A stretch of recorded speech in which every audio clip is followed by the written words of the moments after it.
Yes, good evening, good afternoon, good morning. From wherever you're watching me from, let me know if you can all hear me. Let me know if you can all hear me. It's a beautiful day, a good evening. Thank you so much for stopping by and waiting. So we here. It's about that time.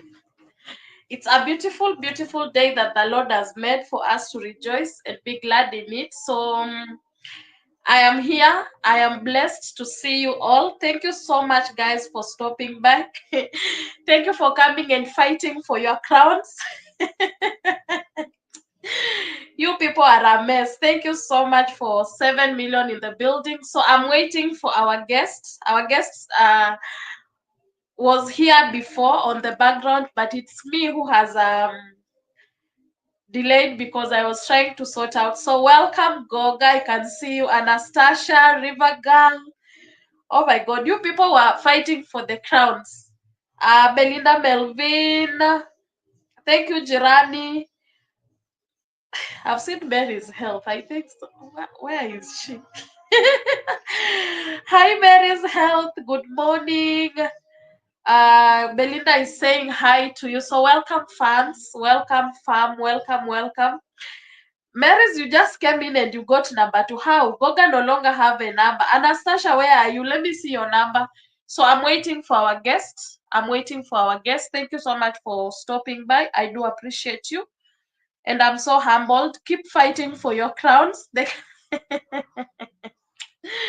You people are so funny. So let me check. Oh, the guest is here.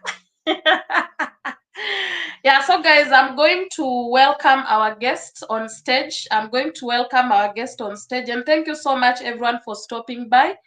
I'm really grateful and I'm humbled by this evening. So we are having a beautiful, wonderful lady that is joining us on our screen shortly. A very humble lady that I got to meet 7 years down the line. Yes, 7 years down the line.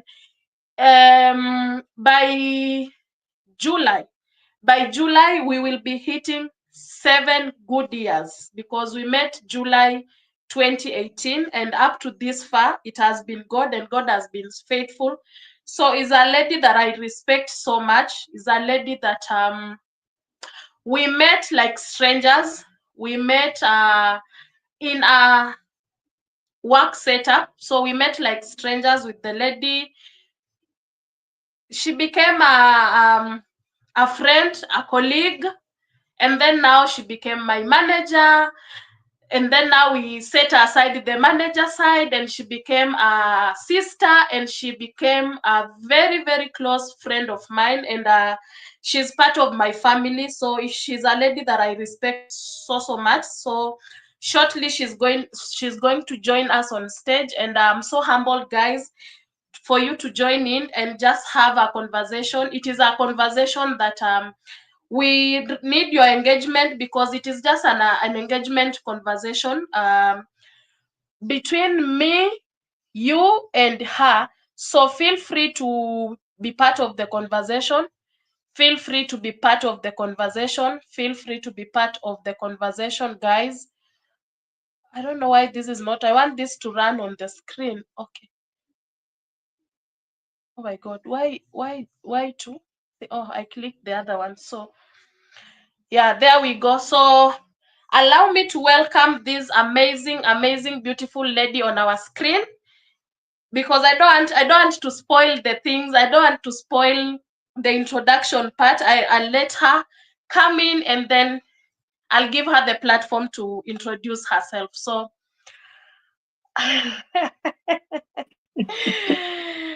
hi. Hi, you can hear me. Welcome. Yes, Thank I can you. hear you. Thank Yes, you. welcome. Thank you. How are you doing? I'm fine. And you? Um, I'm good. Happy to have a conversation with you this afternoon. I'm humbled to host you. I don't take it for granted. Thank you so much for creating your time. And being available on this day. Thank you so much. I really appreciate. You're welcome. My pleasure too. Yeah, so thank you so much. And before we start our introduction and all part and everything, allow me to read a few comments on the comment section. Malkia is joining in. Kiki's family is here. Goga says that hi guest, looking amazing and demurely relaxed. And Waura is here. Malkia is also here. So thank you so much, everyone who's joining in. Sorry in case I might miss you on the comment section. So our guest is in the building, and I was just I was giving a very brief introduction to my people before I let you on the panel. I was telling these people that we have got to know each other. It is almost 7 years now. When we get to July, it will be 7 years because we met 2018, and it has been a journey of smiles, cries, fights, and everything. It has been a roller coaster of journey of events and everything. But all in all, we thank God for this far. So I'm so grateful and I'm so humbled that even in the 7 years, we are still in a good conversation. And you have become a more than a person I met the first day we came across each other. And I'm so humbled and I'm really grateful to God because it's all about God. So I will give you your time to come on screen and then introduce yourself. Let me do this. Let me change the layout. Okay.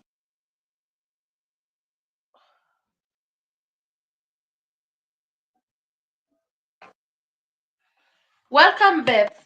Please introduce Thank yourself. you. Welcome. Thank you so much, Helen. I don't know how they call you here. Helen, Yes. Christopher. So No. thank you so much. I am Beth Wanjiko Mwaura, my father, and Kiganjo, my husband.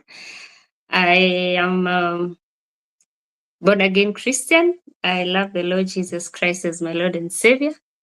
I am a wife to Kiganjo, Timothy, and I am a mother of 4 children.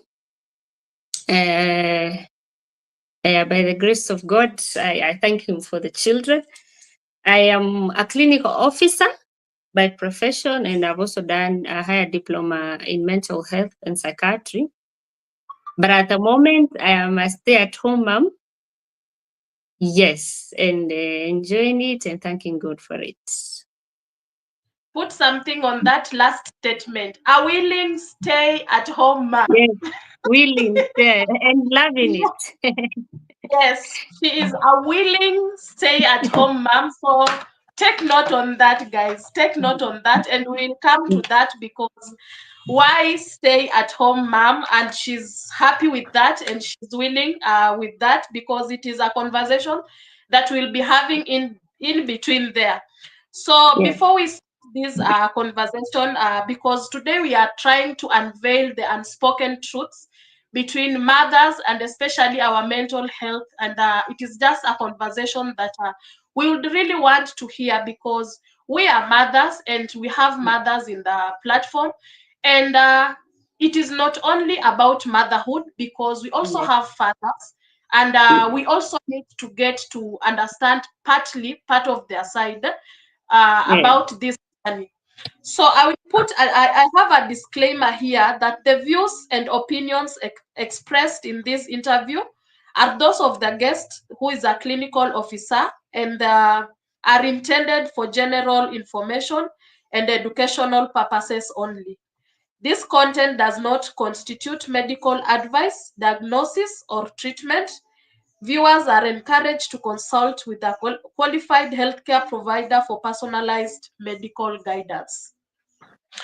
Yeah, so that is our disclaimer. And once again, Beth, welcome to this platform. I know you are not an online person, but yeah. I really Okay. appreciate you. I was laughing earlier just by my own. And I was like, this is one of the ladies that if you ask her about Instagram, she hears Instagram, she hears TikTok. I don't know if nowadays she's on Facebook, but No. we forced her into YouTube because I think we were a couple of people in our workplace who are on YouTube. So she came in to support us. So that is how we got her to YouTube space, but she's got an online space person. So welcome, and I'm so humbled once again. Beth, you have given us your introduction. Yes. You have talked to us about who you are, and we have got to understand. So the comment on the people who are listening to us know they are talking, they are conversing with Beth Wajiko. So you are a mother, and you Yes. have been through this journey while you are also working. So Yes. just talk to us a little bit about motherhood and your journey towards motherhood. Just talk to us a little bit about your journey to motherhood. So I got married in 2017, and we didn't want to get babies immediately. So we took some time, I think around 6 to 7 months there. And then I conceived, must be in late. I got married in 2017, May of 2017, and by October is when I conceived of 2017. So but after a period of like 2 months, I lost the pregnancy. So that is how my journey of motherhood started with the law, because especially when you lose the first child, it is you have no experience, and then the people around you, like, that had never happened in my family. Yeah. I am not very sure. So the experience is very discouraging. But then I took time also to conceive again. I think it took almost a year. But by the grace of God, I was able to get our firstborn child in 2019. My memory, because of motherhood, is I have to think about the years. Yeah. 2019 June, and from there we we never stopped. So 2020 December we got our second born. 2021 July, no, Yes. 2020 December we got our second born. 2021 we got a break. 2022 July we got our third born. 2023 November we got our fourth born. Yes. So that is my journey of motherhood at the moment. Yeah. And I think I've been part of your journey or Mm. of pregnancies and motherhood, partly because you are part of my cheerleading cheerleading journey, and I really appreciate that. So And, yeah. I remember you have said about your first loss and everything. Mhm. Now there is this loss that has happened. What is keeping you thinking? What kept you during that period? And you are like, you know what? I'm still gonna go for motherhood. I know I have the gift of I have my womb is productive, and I still gonna go for this because I know that is one of the things that triggers us as moms, and some of us end up even losing up on the way, and they're like, you know what? And also at that point is where the fear now comes in. You get so much fear because you don't know what if I try again and it happens again. What is this that kept you strong and kept you going despite the fact that you had gone through whatever happened? So I must say I have a very supportive husband. Even that day I lost the pregnancy, I just felt off. The way you just feel off. I had not even started bleeding, and he was actually in a meeting, in a very special meeting. And I texted him and I told him, I don't know, I just feel off. I need you to come home. And he asked me, what exactly are you feeling? I told him I don't know, but I just feel off. I feel afraid. You just come home. And he was able to come home. So he's a very supportive husband. You know, many men cannot just come home without a reason. Namwambia ujui, you Yeah. don't know exactly why you want him Yeah. to come, but immediately he got home. After a few minutes, I just started bleeding. So one, the support of my husband really got me through that because I was not working. So he's working, I am left at home and I am crying, remembering all those things. You know, when you're working, you're able to interact with people and maybe just forget about it. Think about it kidogo, not as much as being in the house. So when I tell him I don't feel like doing anything, he would buy food from the hotel, come and help with the cleaning. So I think that support really helped me to just go through it and not hide it. You know, there are people who, if you don't get support here, you just wait. You will not pick yourself around your husband. So that he supported me very much. And also my family members, they used to check on me, come home and stay with me, especially my sisters. And then also I would say my prayer life. I have a personal relationship with God. So knowing that God is God, whether He blesses you or not, whether He Yeah. gives you children or not, He's God and He is good. He's not Yeah. bad because you lost a pregnancy. He's a good God always. Yeah. So I that thing I would say helped me. And then Yeah. now later when we got a job now at Galaxy, and then we started interacting with people like you, Kid Yeah. Anastasia and the rest. You know, when now you come and have friends, people you can even tell the story, Yeah. it helps you heal. Yeah, Yeah. Yeah, yeah. because I wanted just to ask you now, your healing journey is here, but I think you Mm, have talked some of the points because you have talked mm, about now you are at work, you interact with a few people, and people come in, mm, especially, okay, we were in a health facility, so mm, you know the patients are coming in and they are not just patients, these are people mm, who are also maybe going through the same thing, so they mm, also want that space to talk. So I know most of the time you find that when someone like that comes in and you get to interact a lot, you share a lot. So I think that was also part of your journey. But we really mm, thank God because God is great and you have taught us a lot to being grateful. And that is mm, one thing I really wanted to share with my people, even in the middle of interview and everything. Uh, this is the lady who drive me to being a gratitude ambassador. And maybe to one point or another, we will talk about it if time allows us. This is one of the lady that I have learned a lot from her, especially when it comes to gratitude field. So we will talk about it because it's not part of the interview, but Beth, now yeah. you are here, everything has happened, and now here comes a bubbly, beautiful lady joining our family.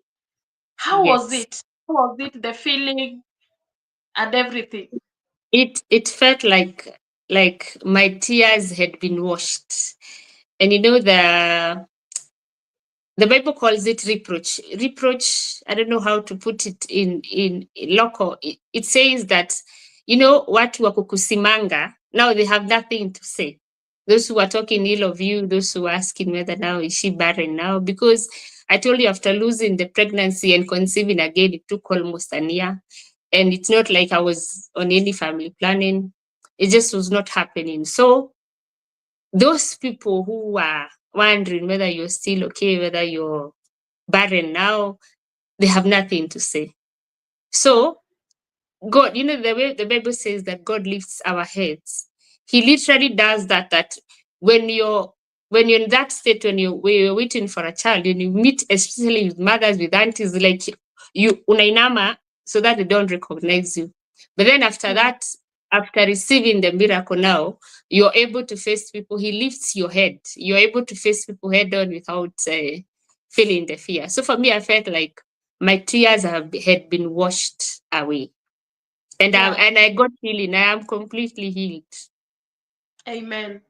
Yeah. Yeah, so it was a process. At one point, you can say that it is a restoration come true because we Yeah. know that our God is a God of restoration and all that. And now, Mm.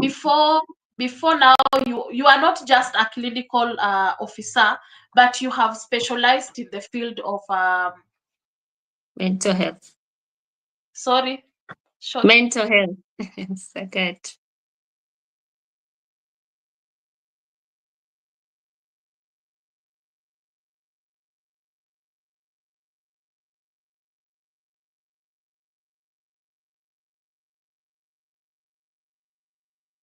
Sorry for that, guys. I have babies around and I have to balance. We are balancing everything and everything. So I wanted to now come to your mental advocacy journey. So you are in a clinical officer field. What is this thing that inspires you to major in mental health field? Uh, Personally, because after I finished my internship, I worked at Kijabe Hospital, and we used to be taught that like more than 80% of the people who come to the outpatient, they are just mentally ill. And somehow I saw God had given me a special gift where people they're just able to open up, even if they came with a headache. You're able to ask them, how are you doing at home? And they're able to explain, maybe we are not doing well, we are fighting, have a sick person. So for me, doing that, going to do higher diploma in mental health was to really understand these people much better and now be of help in a more professional way. Yeah, Yes, I think that was the leading. yeah. So now you are in the space of motherhood, and you are also in the space of mental health. You have gone through, you have been in a facility, you have worked in Kijabe, you have gotten to experience that, because for you, what inspired you is that at one point, it is most of the time you find that our careers get inspired by something special Mhm. for us to that field. So you have Mhm. worked at Kijabe and you are here now. You have become a mother, and now these things are happening in real life. You have just been getting to face the people, and now this thing is in your space.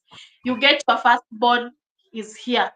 How do you did anything how do you handle motherhood and mental health in your own space? Now leave alone as Helen and as Sasha coming through. Maybe you know everything and everything. Now in your own space, are you getting to experience this, and how do you Wow. deal with it? Hey, I don't even know where to start. I think I was thinking to myself, I think I need to talk to a counselor because I think the more babies come, the more you feel like you're mentally ill, literally. So I think for me, you're asking a general one, or just after the first baby. I think let's you can decide to talk where it kicks in and everything. Where maybe you can talk about Okay. your firstborn, or maybe Hmm. now the space you are in right now. Okay. So I think I was just thinking about it the other week. By the way, the things that I have done after motherhood, after my first baby, I usually normally do not labor for long. Most of the times I've gone to hospital, I've been told you're 9 centimeters, you're 8 centimeters, you're 10 centimeters.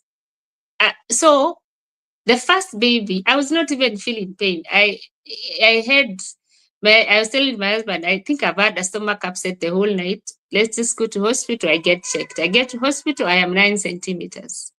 So these people, they look at me and say, this one has no enough pain to push the baby.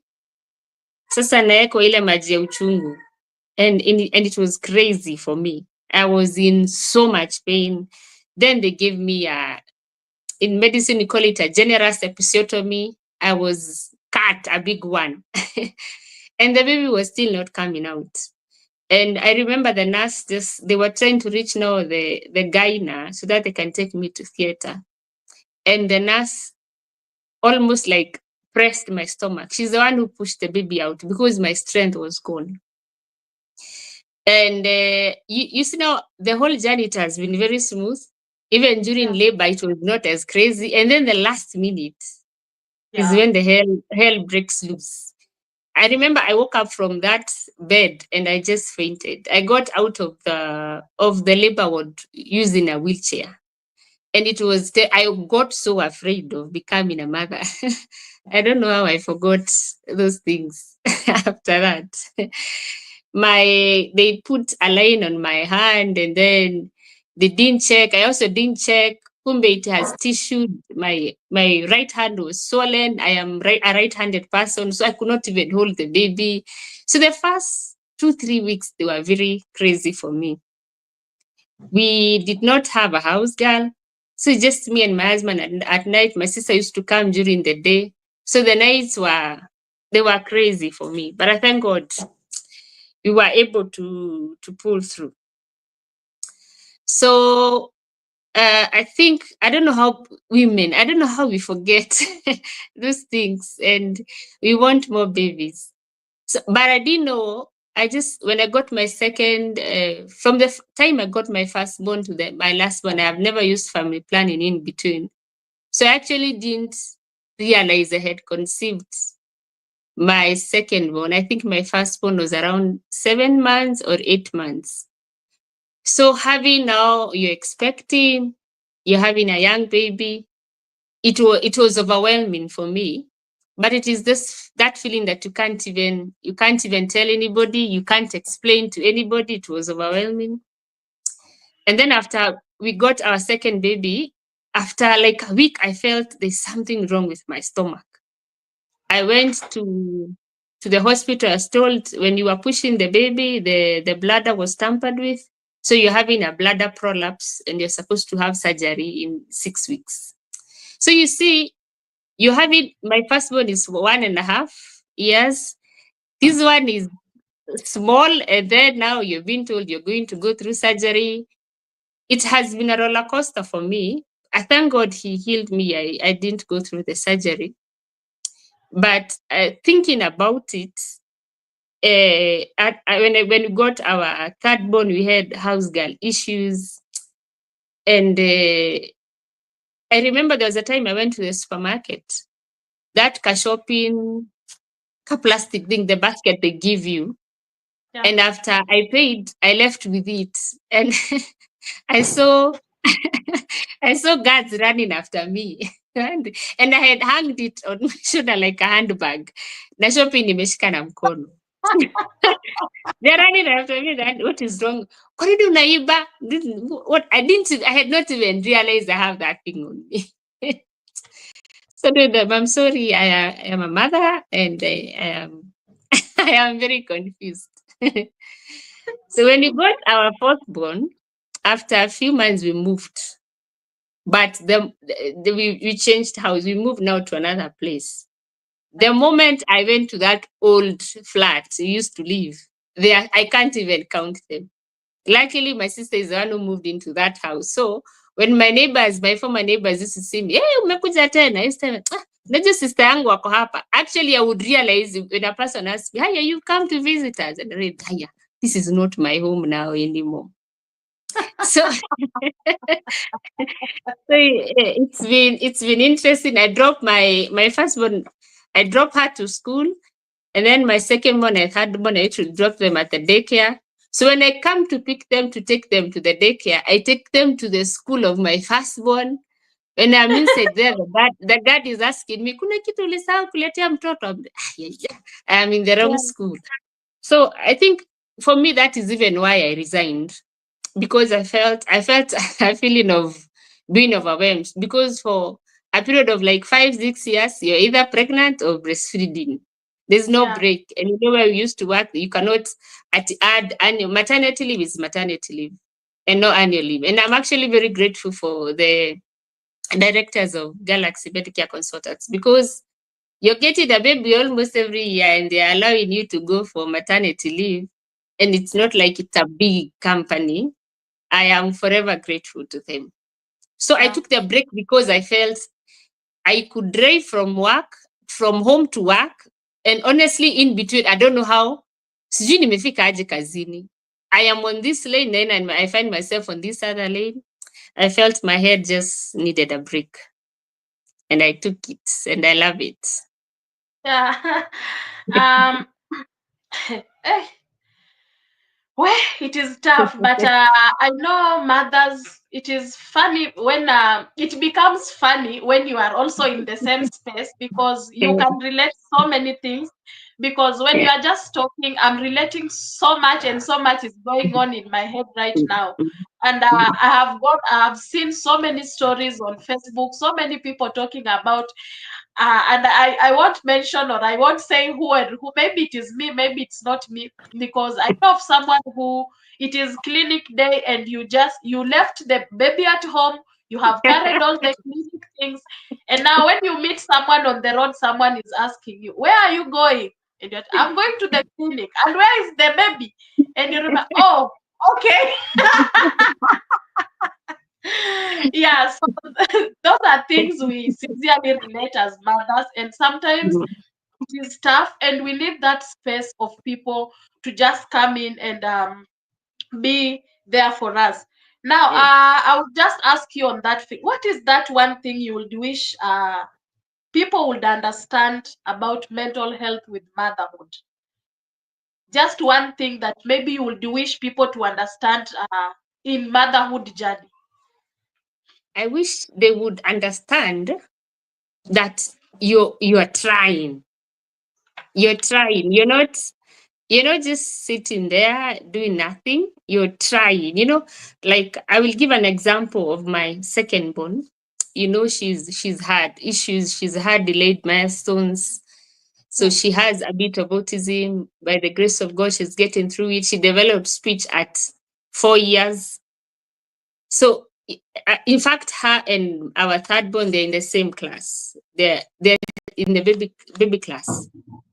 So, when you go, especially maybe you say to church or to a supermarket with this baby, because you don't want to, she's a child, you can't hide her at home. And then she's jumpy, she's picking another person's food, she's rough. And a person just says, wewe hujafunza mtoto wako adabu.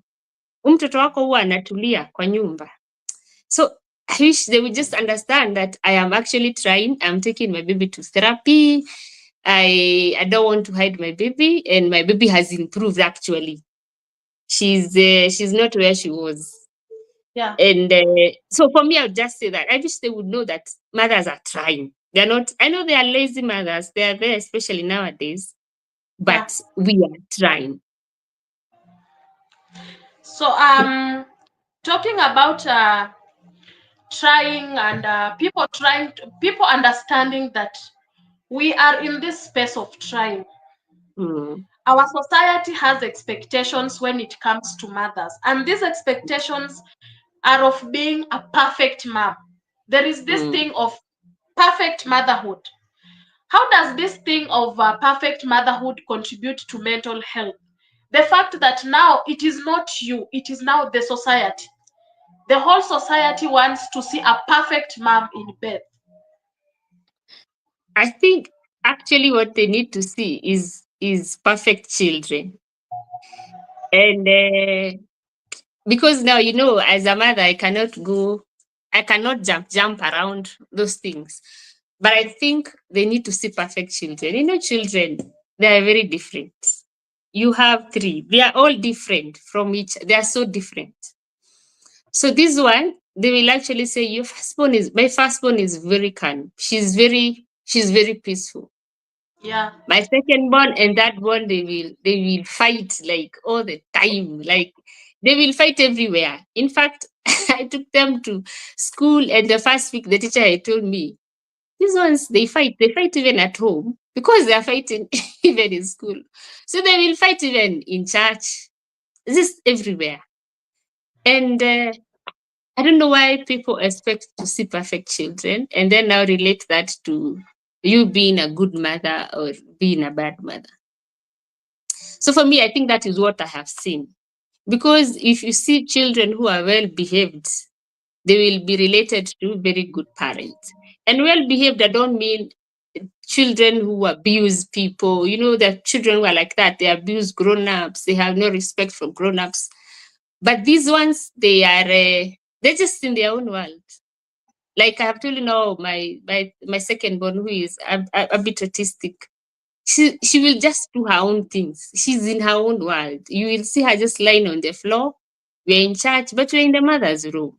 So a person will be disturbed by that. Kwani mtoto wako analala chini, anainua miguu juu.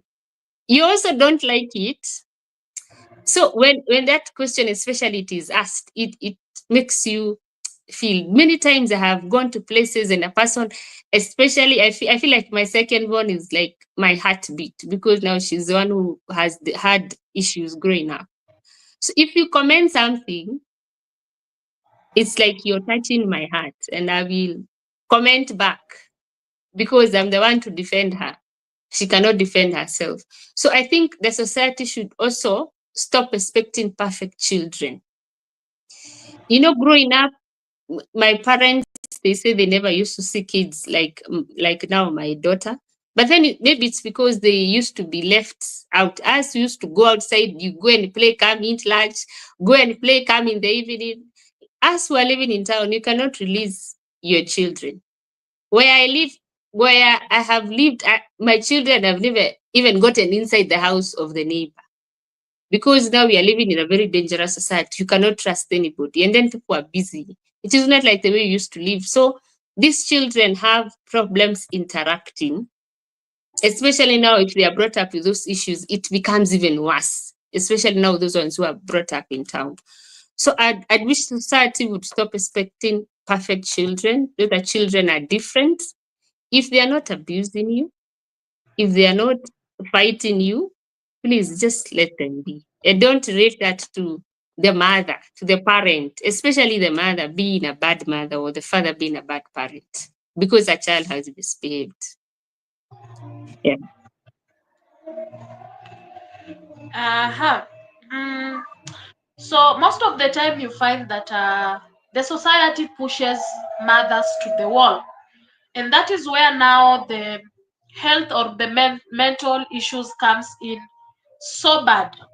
And to Mm, one point or another, these people still, especially to our traditional, or our parents, especially let me talk about myself. When you are in the village, when you start telling people about mental health, stress, mm, and everything, it is very difficult to challenge them that this thing really mm, exists, because mm, just like if us we did this, and Beth, I know you can relate how our parents really handled us. It is not the same mm. way we are doing it to our children. Yeah. So when you go there and you start like things like forgetting things are just Yeah. happening. I know you can relate. Mm, For them, they think that there is something totally different from you, and they might say even it is something like abomination. Things are just mm, happening. That is just your own way. So I think this thing has really pushed people, especially the mothers, to the wall, and they find themselves they are not in a space of talking out. They are not mm, able to talk out what they are going through, what they are going through, and everything. So I think there are some mental health challenges that are happening, but that are most common within the mothers and within the society, but they are least discussed among mm, mothers. What are some mm. of these mental health challenges that are least discussed, but they are most common within us? I think like that point before we close it completely, yeah? That thing of being a perfect mom, but it also can relate to this point that you talked about. I have personally had very low breast milk production. In fact, even before I give birth, I usually have none in my house. And there are people who cannot understand why you're not having enough breast milk. Yes. Umekunywa uji, umekunywa supu. To them, Yeah. I've drunk all those things. It is not coming. So you feel like even like going, maybe like personally, like right now I'm just going to church, leaving the house, going to church and you're not breastfeeding your child. Especially this time, I actually thought because of resigning and had breastfeed my child for a year. By the time I was hitting 6 months, it was not reducing, it was completely dry, completely imeisha. So a person is wondering, even you yourself, you're wondering, how comes I don't get milk? I only take, if I take medication, it will come, and then medication at some point inafika, inaacha, inaacha kufanya. So yani, I wish the society, those are some of the things, like you're saying, they are ignored. They're, even your own peers who you're having children with, they're asking you, nami vile niko na maziwa, we mbona hauna? So as a mother, you feel you want to withdraw. I think in my motherhood journey, I have found myself really withdrawing day by day. And if I am going somewhere with my children, especially, it's like, like the way you do this, you're gathering strength. Whatever I'll be told, whatever will happen, I'll have the strength to fight it. And that is not the way it should be. I think that is not, especially that issue of less milk production. People should know there are women who do not have, especially even after they give birth, they don't get even kidogo. And me, we get very little, and it runs in my family. And even if you do what, I am a clinic officer. I have tried all those things. I have tried those witches. I don't know of where. It doesn't work. So I think mothers should feel you're not alone. If you don't have breast milk, you're not alone. We are many of us. And don't feel, so, there's some people assume, especially now the age of our mothers, that you could be sick. You're probably HIV positive. That's why you're not breastfeeding your child in public. All those things, it can be very draining for a woman and a mother. And then some other things is when your child is not able to achieve milestones. And fortunately or unfortunately, I would say unfortunately, there's another child who was born at the same time. And maybe this person is your neighbor, you go to the church with them or you work with them. So you hear them talking about their child. Vile ametembea, vile ameongea, the way they've even gone to school. So, and then they're doing it with a lot of pride. There's a friend of mine who used to tell me that she got a child and then the neighbor got a child, and the neighbor's baby was very fat and hers was very thin. And this neighbor didn't have wisdom. She used to come with the baby. Aki, nini kwani wewe maziwa yako haina nguvu? See the way my baby is big and the way yours is thin. And she had to go to her mother's place to like hide herself. The pressure is just too much. Especially when you have, like now we got Chelsea and my Bubu at the same time. And Chelsea is a fast runner and my boy is now slow. So if you didn't have wisdom, kind of telling me Chelsea wangu anatembea, says na Bubu wako, and these are your peers. They're not even now our mothers. They are our peers.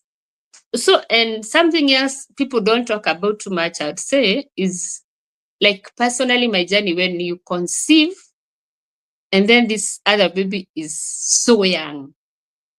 I've given birth.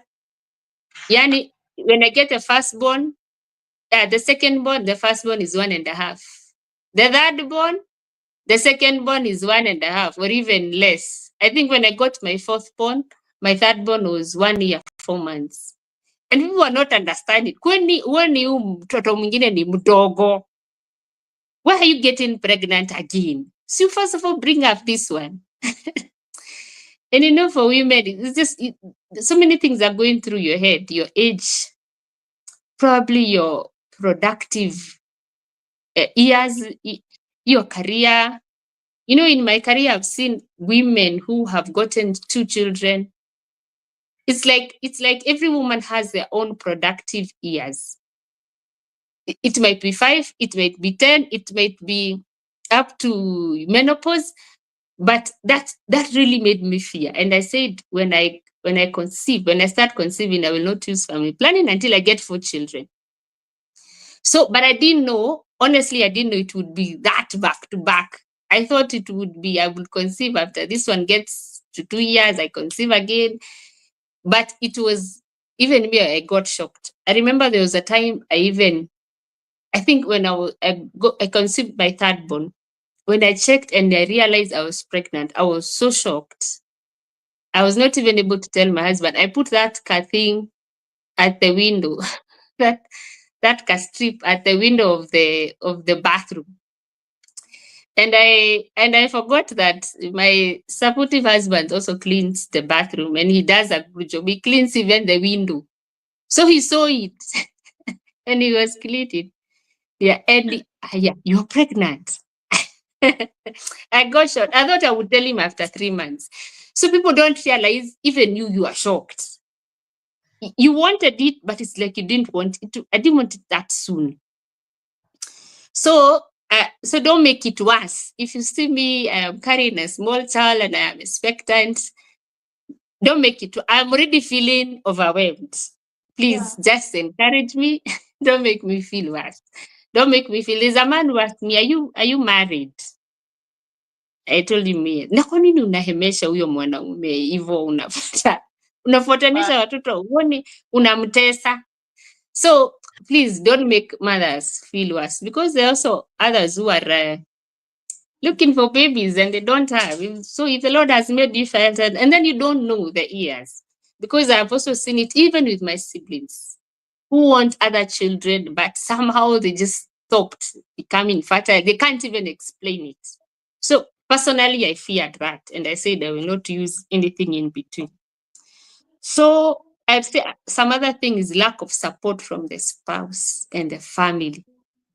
So luckily for me, I have a very supportive family, a very supportive spouse. But there are women who do not, women are expected to be I don't know, superpowers, I don't know, with extra powers. And you'll find a person even asking me, I'm a stay-at-home mom, but I have a house girl. Because I have 4 kids. Sometimes you don't even sleep the whole night. You unalalisha huyu, after they sleep, this other one has woken up. Sometimes I feel like my children talk to each other. I don't know how. Ati mi nimelala sasa, we amuka. Aya, mi na we mwingine amka. It's like there was a season in my life I would move from this bedroom to the other, and then you realize it is in the morning and you have to wake up. And now they are all the way awake. You have to be awake. So I personally feel I cannot survive without a house girl right now. So there are people who wonder, unakaa kwa nyumba, bwana yako analipa nyumba, and then he's paying for the house girl. You must be a very lazy woman.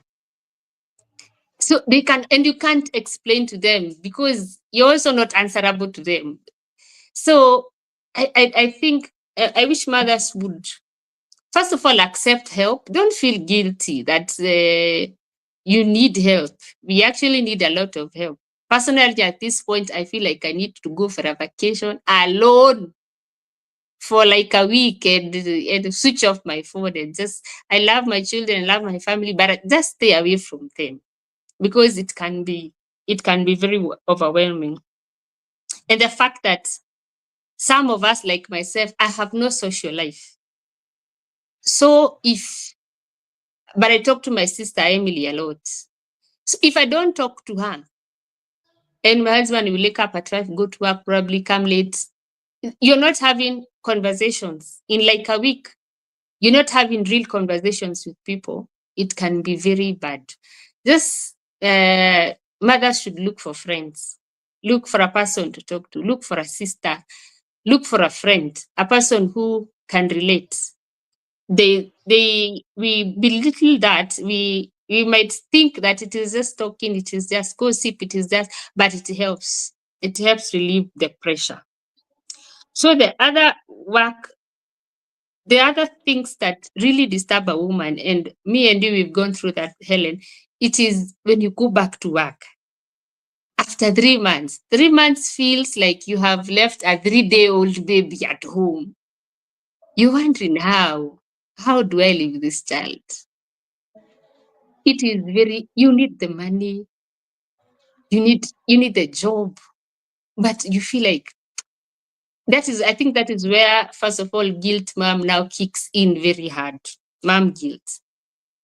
And hey, we should talk about that. I think the government, people who work in the government have better terms, but I think that should spread also to other companies, that 3 months is such a short time to leave a child. And then you're leaving a child probably with another child. You know, we've had house girl issues.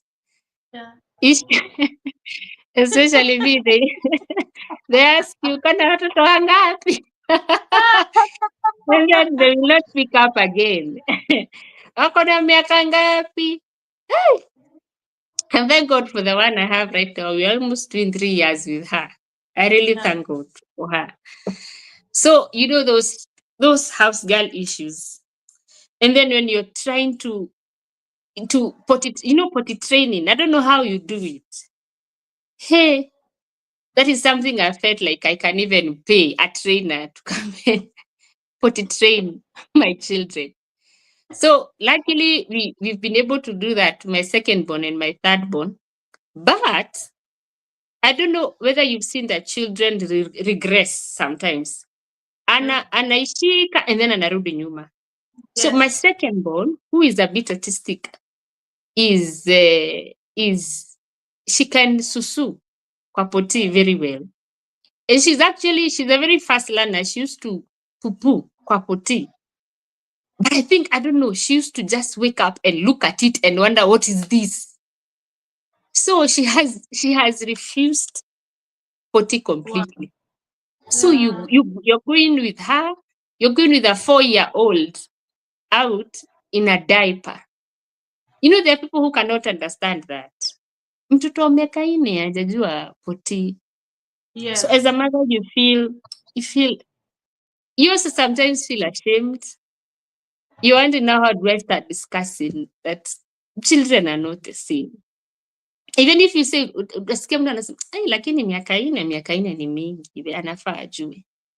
So me, I don't even know how and in fact, that is one of the issues that is really disturbing me, because she can even go to school and come back from school at 3 p.m. still, yani yeye amekausha tu mpaka mkuja mvalishe pampa. In fact, within like 2 minutes she has pupud. And I'm wondering really how to go to do it. We've tried even with the teachers in school, she has refused completely. So I wish the society would just be gracious to children, especially those ones who have issues, who have delayed milestones. Because my third one is very chap. So if people now they say, oh, yeah, that na mbona huyu anafanya hivi na huyu afanye. So just be gracious to mothers, be gracious to children. I have found ways of protecting myself. I don't go to church every Sunday with the children. Sometimes we just sit and stay at home. When I feel I am overwhelmed, I just stay at home. You're not a sinner. You have not backslidden. It's good to protect your heart. Okay, don't do it now for long, but protect your heart, protect your mind, and also protect your children. So I think I have tried to mention those things. Yeah. Yeah, I think we can go to the other question. Yeah. So I think you have mentioned so many things that Mm, they're just hitting me because I sincerely relate everything. I relate mm, everything because I'm in that space, and I think our comment section is really coming up to because Soita is here with us also. ah, So Anne Mwaura is saying the society has become a mess to mothers. And I wanted to ask you something about that. There is this pressure that comes with the society. And you find that, like you have said, a mom, you are a mom. Like, let me say me and you, I am a mom. mm, At one point, I understand there is those delayed milestones. babies can do this and this. Like right now in my house, Chelsea has become the last born, leave alone the twins. Nowadays, Chelsea talk like the way twins talk. They have started at least saying one, one, one, one. Mm, mm, So nowadays, Chelsea wants to talk exactly how these babies are talking. And Beth, you know you cannot shout to this baby. You will not chase away this baby. You cannot mm, do anything to this baby because the baby also wants to feel loved. They also want to be, because you know the fears of these firstborns. Like Eden is like, oh, now the mom yeah, loves Manuela, like not me yeah, and every. So I don't know how we as mothers, how would you advise us to handle it? Because Kadini said earlier on, I saw the comment. She says like she has a boy, and I think your last born is a boy. But I yes, don't know how old Kadini's child is. But there is this thing of at boys don't leave breastfeeding earlier. So now you are in that space.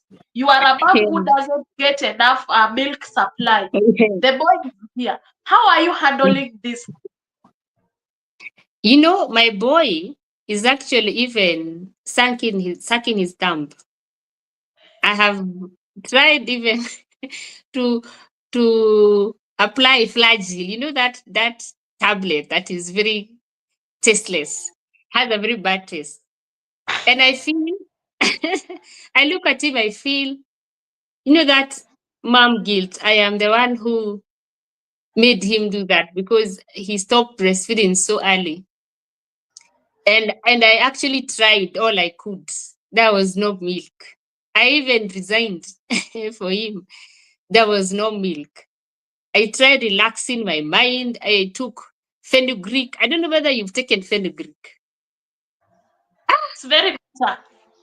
In fact, it reached a point my husband told me, hii kikombe ni ya fenugreek peke yake. Yeah, Because the smell stays there for almost 3 months. yeah. So I have done all those things. And my boy just breastfed for 5 months. And now he's thumb sucking. I'm even trying to Google what I can do to him. I tried even putting an elastoplast on him. Ananyonya mpaka inatoka, anaitupa, anaendelea kunyonya kidole yake. So I think for me, I have not been able to overcome, we are not able to overcome that guilt completely.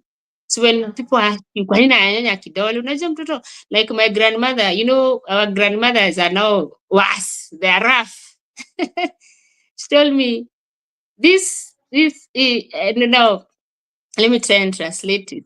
Your child will become a fool if he continues to suck his thumb. Can you stop it? And I have tried. I don't know. So personally, I feel I'm the one who caused it. So maybe Yeah. he should just enjoy it for some time. And then I feel I've noticed that he's now stopped clapping his hands. He used to clap his hands because now his thumb is always in his mouth, like all the time. He's not eating. If he's not excited about something, I've tried helping him hold toys. But most of the time it is in his mouth. So I have had that thing of boys breastfeeding. If you have breast milk, please breastfeed your boy. Yeah, Kama iko wacha anyonye. Because some yeah. of us wish we would have that. But Beth, you remember? I know you've seen Chelsea from day one. Mm, Chelsea immediately she came out of the womb, she was having a thumb on her mouth. mm, And I know I've gone through that trauma about mm.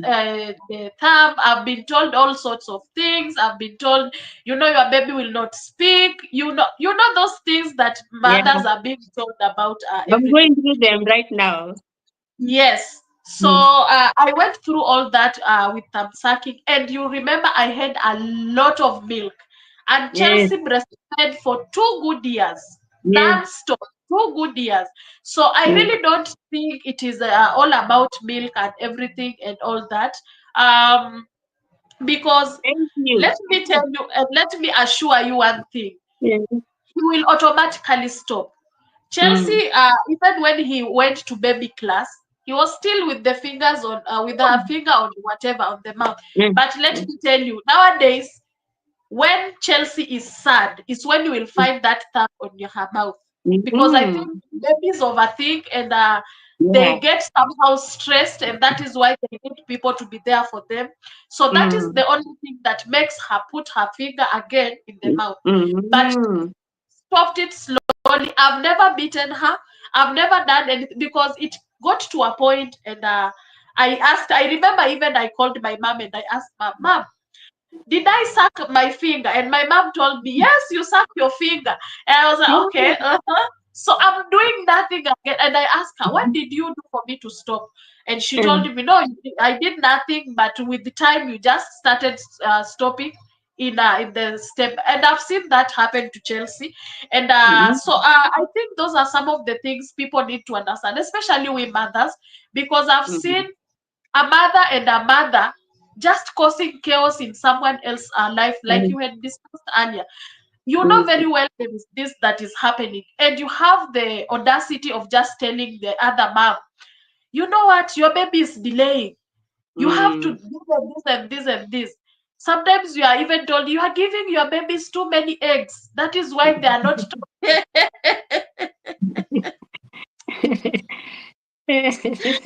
They are not talking too fast. So I think the society motherhood is a very tough way. And let me tell you, I think Yeah. this thing that we get into postpartum thing and everything, it is because in the pressure from even our fellow women. Our Mm, fellow women give us that pressure, and it leads us to mm, doing so many things. So so Ita is agreeing with you, the thing of mm, going back to job. mhm, That thing after 3 months is not a joke. So Kanini also says talking means a lot to ask for, especially mm, when you are a mother and you are in a space that you are all alone. mm, And Triza says, yes, I heard that from sisters, maternity leave ikiisha. Why? It is so mm, sad. So mm, Teresa also says that I think I have learned about pressure of motherhood from my sisters.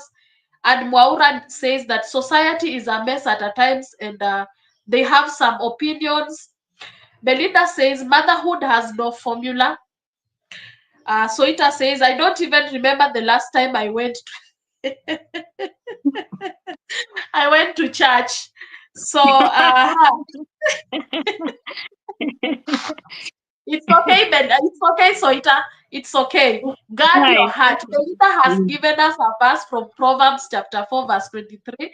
Guard your heart because there come issues in life. mm, So guard your heart. So Belinda also says, I agree with the guest, Teresa, the society has to be gracious. It is grace that we need mm, as a society. And then Teresa says, my sister got her third born while still breastfeeding her second born. She didn't see pregnancy when she gave birth. She had to breastfeed. Hey, hey, both of them. I respect her a lot. At one point, Beth, have you ever gotten to yourself in such a space? Oh, even though you said that your milk disappears earlier, but I wanted to ask, mm. have you ever gotten yourself in such a space? No, no, no, no. By 7 months, mine is done. By 8 months, I'm pregnant again. Uh, so Kanini also says that Beth, at night tunang'ang'ana kidole na my girl. I sleep while holding her finger, only waking up just to get it on her mouth. But I Mm, believe she stopped kunyonya it. Thumb is in the mouth is self-soothing or pacifying.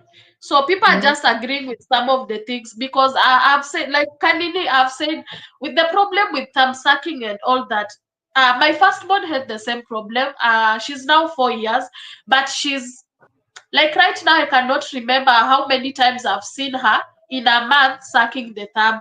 But at one point or another, I find her sucking it. Most probably, maybe she was doing something wrong, and then I chase her, with anger because you are handling mm. so many things. These others are crying here. You need to throw them out. You need to do all that thing and all that. And you see, for me, I see this is firstborn. She needs to behave. Mm. But I forget she's just a child. So Yeah. that time when you chase her, go away, everything and all that, is that when you see her in that space. But I haven't done anything, but she's leaving it slowly by slowly.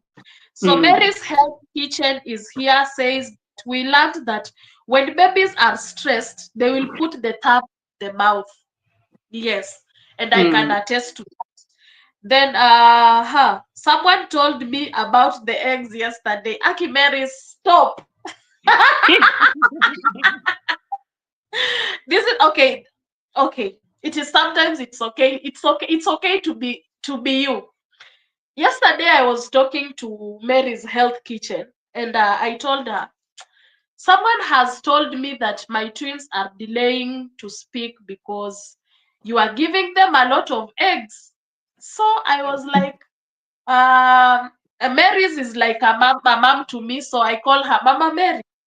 What do you think of this? Because Mary's Health also is also in a space of health. So I was asking her, what do I do about this? Should I stop giving eggs to my babies? Because I don't give them daily.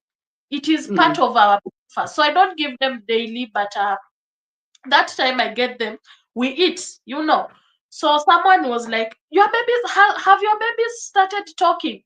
And I'm like, they call mom, they call dad, they pronounce a few, one, two, three. You can hear them try to pronounce the word. But now, oh, it is too late. How old are they? They are 1 year, 7 months.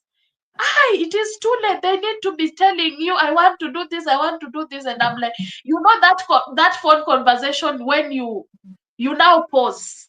Okay, Ben is speaking. Pause.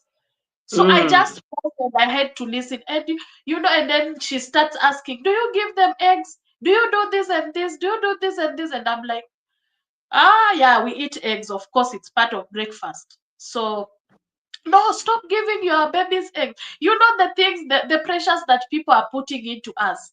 So Mm. you get even that guilty because you're like, oh, so I'm the one who's wronging my babies. I'm the one who's doing it the bad way. So I don't know. What do you think about this myth of delayed speech, and then people are giving reasons from the moon and everything? I've actually never had that one of milk, my of eggs. That is very interesting. I've never had that one. So with delayed speech, is this on another level? Because speech and walking are things that make a child naturally appear normal without even doing other things, without knowing about their level of understanding, how they feel, whether they're able to feed themselves, speech and walking. So when your child does not have that, like now, my second one, as I said, she had her first speech at 4 years. As a mother, you're disturbed.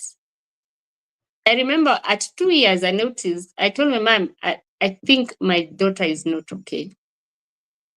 I read this book written by Dr. Mborogo and Dr. Simba, where that topic of autism, and I saw my daughter, and I told my family members, I think my daughter is not okay, she needs to go for therapy. Hey, sometimes also you will see a problem that also the people around you are not seeing, and they are thinking you're mad. Hey, and everyone's like, hapana, wacha kuwekelea mtoto. Kwanza my sister, acha kuwekelea mtoto wetu si mgonjwa, she is okay. Don't take her to, she does not need any therapy, she will talk. So I told them, no, she is not okay. And I feel bad that I listened to them because I took my daughter to therapy at 3 years. I delayed. So, and at 4 years, she actually didn't start with those things of mama and baba. These ones, they just start with a sentence. In fact, now you even get more shocked. Because imagine a child who was not talking to you yesterday, not even a single word. And then in the morning, I thought I had had a ghost. She said, I want mommy. And I almost fell down. And she repeated, I want daddy. Huh? So it is, yani motherhood is a very interesting thing. I wish God would make it a bit lighter for us. But I think he uses that to show us also pia yeye vile anatuonanga. Huyu ako hivi, huyu anamsumbua hivi, huyu anamsumbua hivi. So you are talking about speech. You know, also my brain, I think my sister says your children have deleted part of your brain. The question was about speech. Yeah. No, I was just asking you, Mm, mm. like, how would you encourage us, or how would you want us, mom, to receive such messages when we get to a space where now you are the parent, but the society has become more of a parent to that child than you yourself.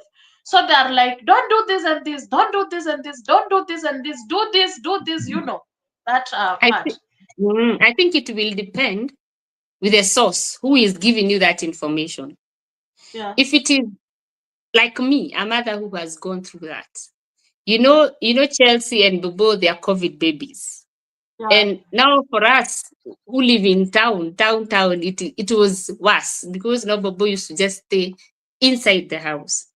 So I can tell you, if your baby is having delayed milestone, please don't put a lot of cocomelon because that is what we used to do to my daughter. And when finally we went, if you're getting that information from a mother who has a child who has the same issue, then it can make sense. You know, there are people nowadays, people are reading a lot of things, a lot of things. You hear, you take water with salt, others take water without salt. You don't even know where to go. So even with children, people have. So me, I'd say it will depend with the person giving you that information, whether they have training in that or whether they have experienced it. Because for me, when I took my daughter to therapy, they told me your daughter has a lot of cocomelon in her head. So what babies do is that they see cartoons, they relate to them. And those cartoons, they do not talk to them. They just sing, they just do things. And in fact, at some point, I thought my daughter was deaf. Because we would even call her, hata kuangali. But when you switch off the TV, now you will get her attention. So it will depend with the source. That is what I would say. If it is a person, especially they are there to just make you feel bad. Don't encourage it. But if it's a person like me who has experienced it and now who wants to help your child genuinely, then it's something you can listen to. Yeah. So it says currently a stay-at-home mom requires grace, a lot of grace, and I can sincerely relate with that. We really need a lot of grace because the space we are in it, especially you are in that space, no Mm. movement. It is like you Yes. have been on in a pot, so Yes. you are just in that pot. You can just see a small light from the upside of the pot. So your Yeah. brain is there and everything, and it is a tough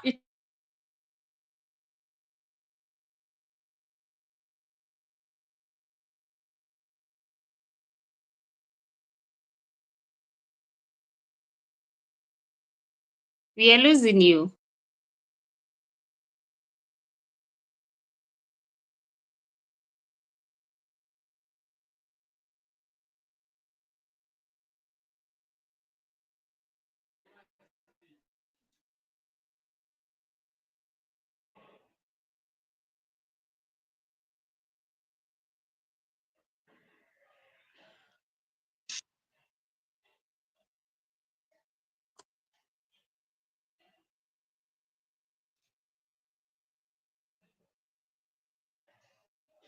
Helen.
Am I the only one who cannot see Christabel?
I don't know whether we just continue or we wait for her.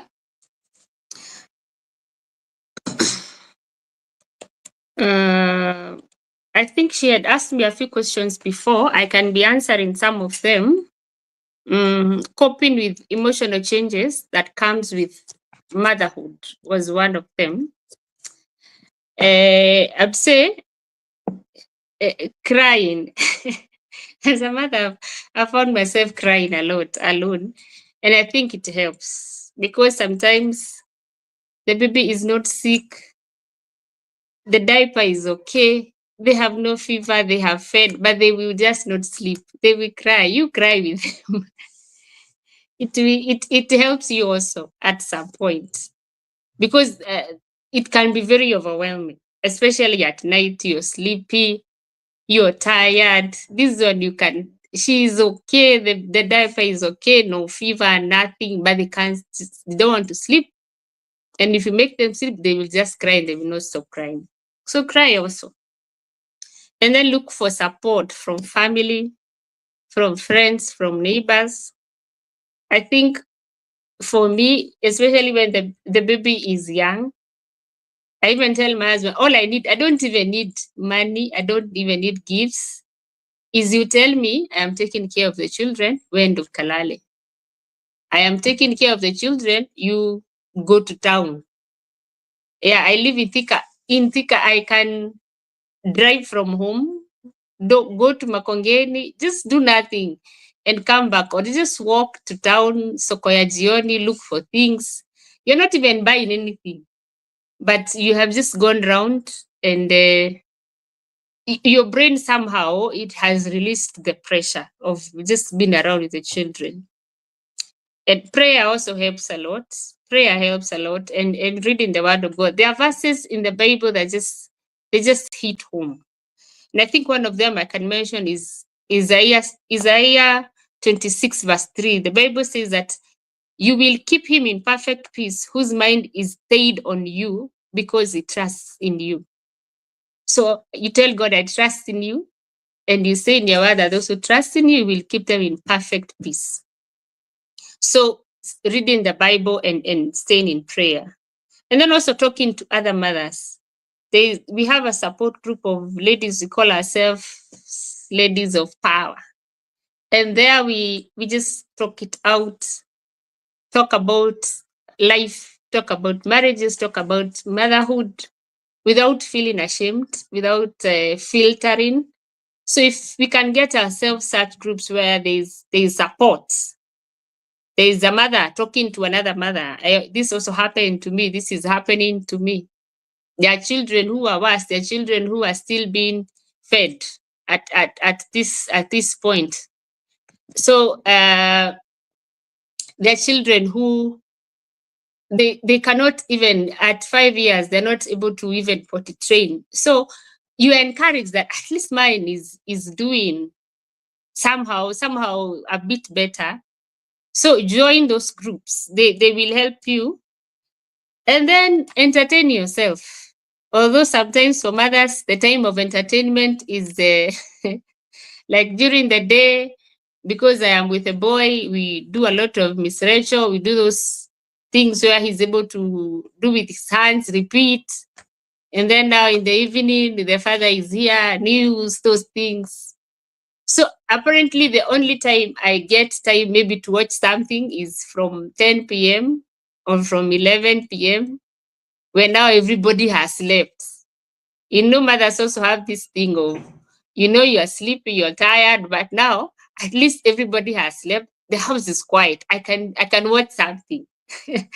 So that is what I found myself doing, watching something alone from 11 p.m. And if you are a man, if you are a sister, you have a friend who is a mother, if you can be able to just be available, hold that baby. Tell this mother, you go and sleep, you go and rest, and you will stay with the baby. For husbands, take your wives out. Watch our total. Look for a person to stay with the children. Go out and let them feel. At some point you feel like you are not a human being. It's like you are a machine. Because even if my husband would give me money to go and probably buy myself a shoe, I go and see hii kiatu inaweza toshea mtoto wangu, hii nayo inaweza. You find yourself, you have forgotten about yourself. So take your wives out. Take the mothers of your children out. Spend money on them. Because if you leave them to do that on their own, they will not do it. Give them words of affirmation. Like my husband will tell me, you're a great mother. And sometimes I wonder, me, let them know, even if they don't feel like it, let them feel like they are great mothers. So that will help them.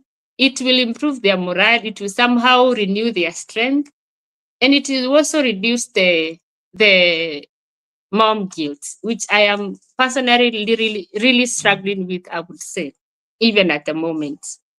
I wish also the media would do a lot of interviews, not just to professionals, but also to real-time mothers who are going through this. I feel sometimes when I watch something on TV, when there's a psychiatrist talking about motherhood, I feel as they talk, they should also bring a mother, maybe even come with a child and make that studio messy.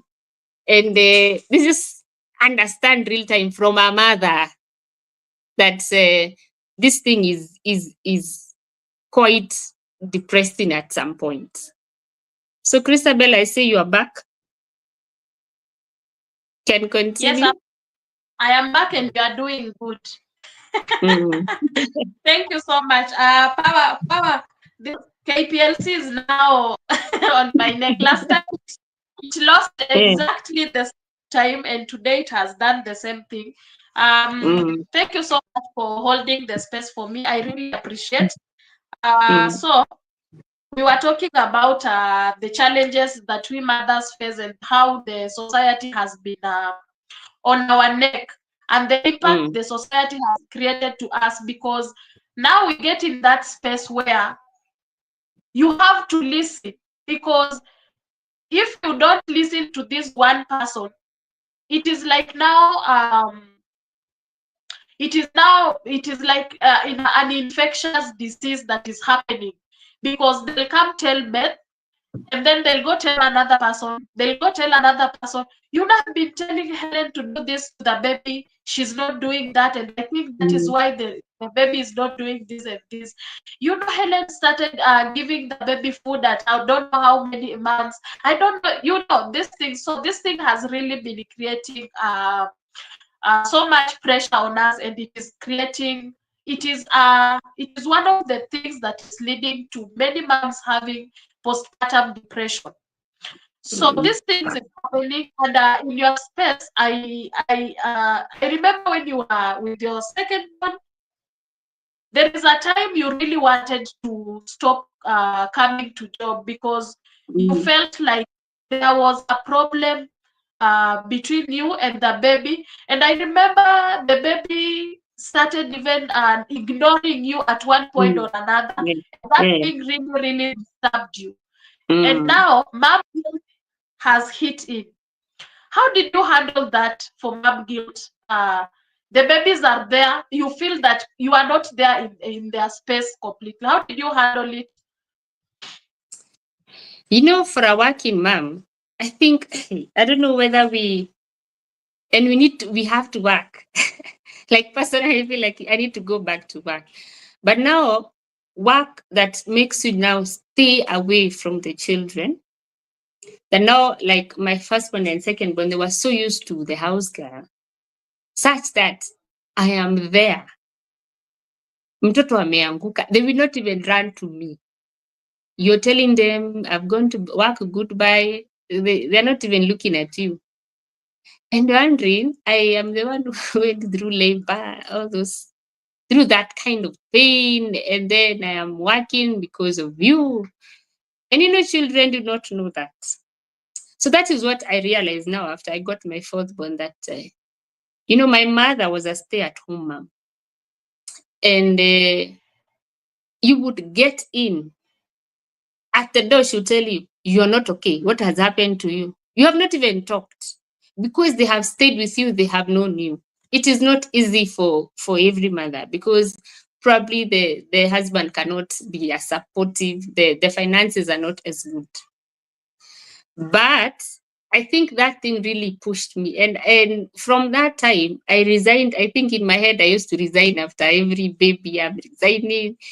After this one, I'm going to resign because of that pressure. But also, and then I realized my second born also now had the issue of autism, that her friend was just the television and the house girl, because those are the things she's seeing every day and during the day. Because even when you come in the evening, after like 2 hours, she has slept.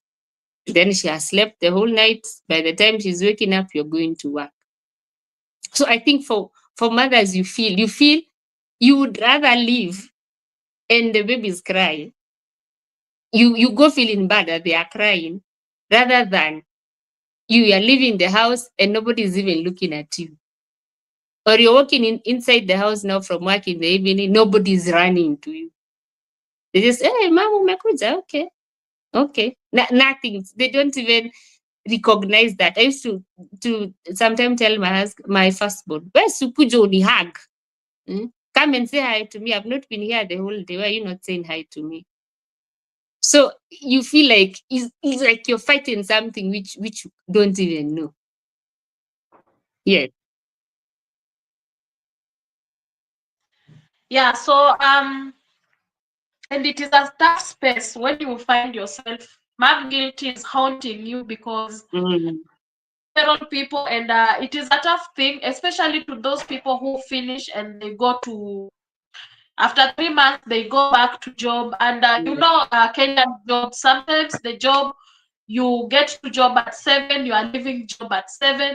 So it's like you have only 1 hour for this baby. So I remember in your space also, there is a time Chelsea completely was okay. She could call me mom, but she still called the house girl mom because the whole day is with her. Me, I come in the evening, and you know very well when you are coming from evening and you are just from that.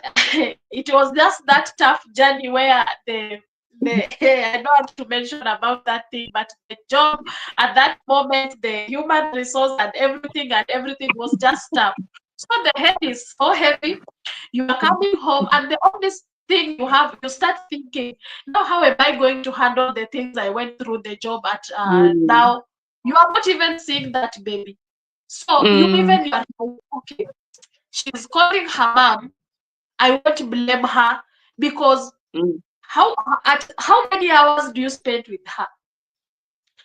So the guilty is haunting you deep, deep, and then this develops now to triggers your mental health, and you are down. You don't know what to do next.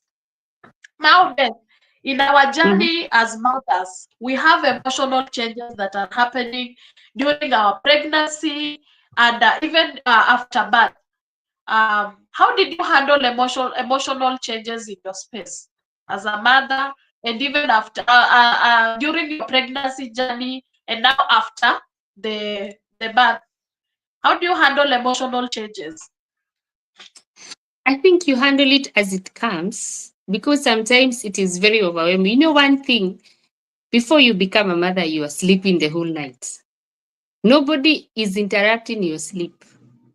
You now become a mother, you don't even know whether you are sleeping or not, and then you're expected to go to work. You know, people belittle the power of enough sleep. It is very important. I remember at some point I used to sleep very little, that my brain used to sometimes see images. You look at it is at night, you switch on the off the lights, you're trying to rock the baby to sleep.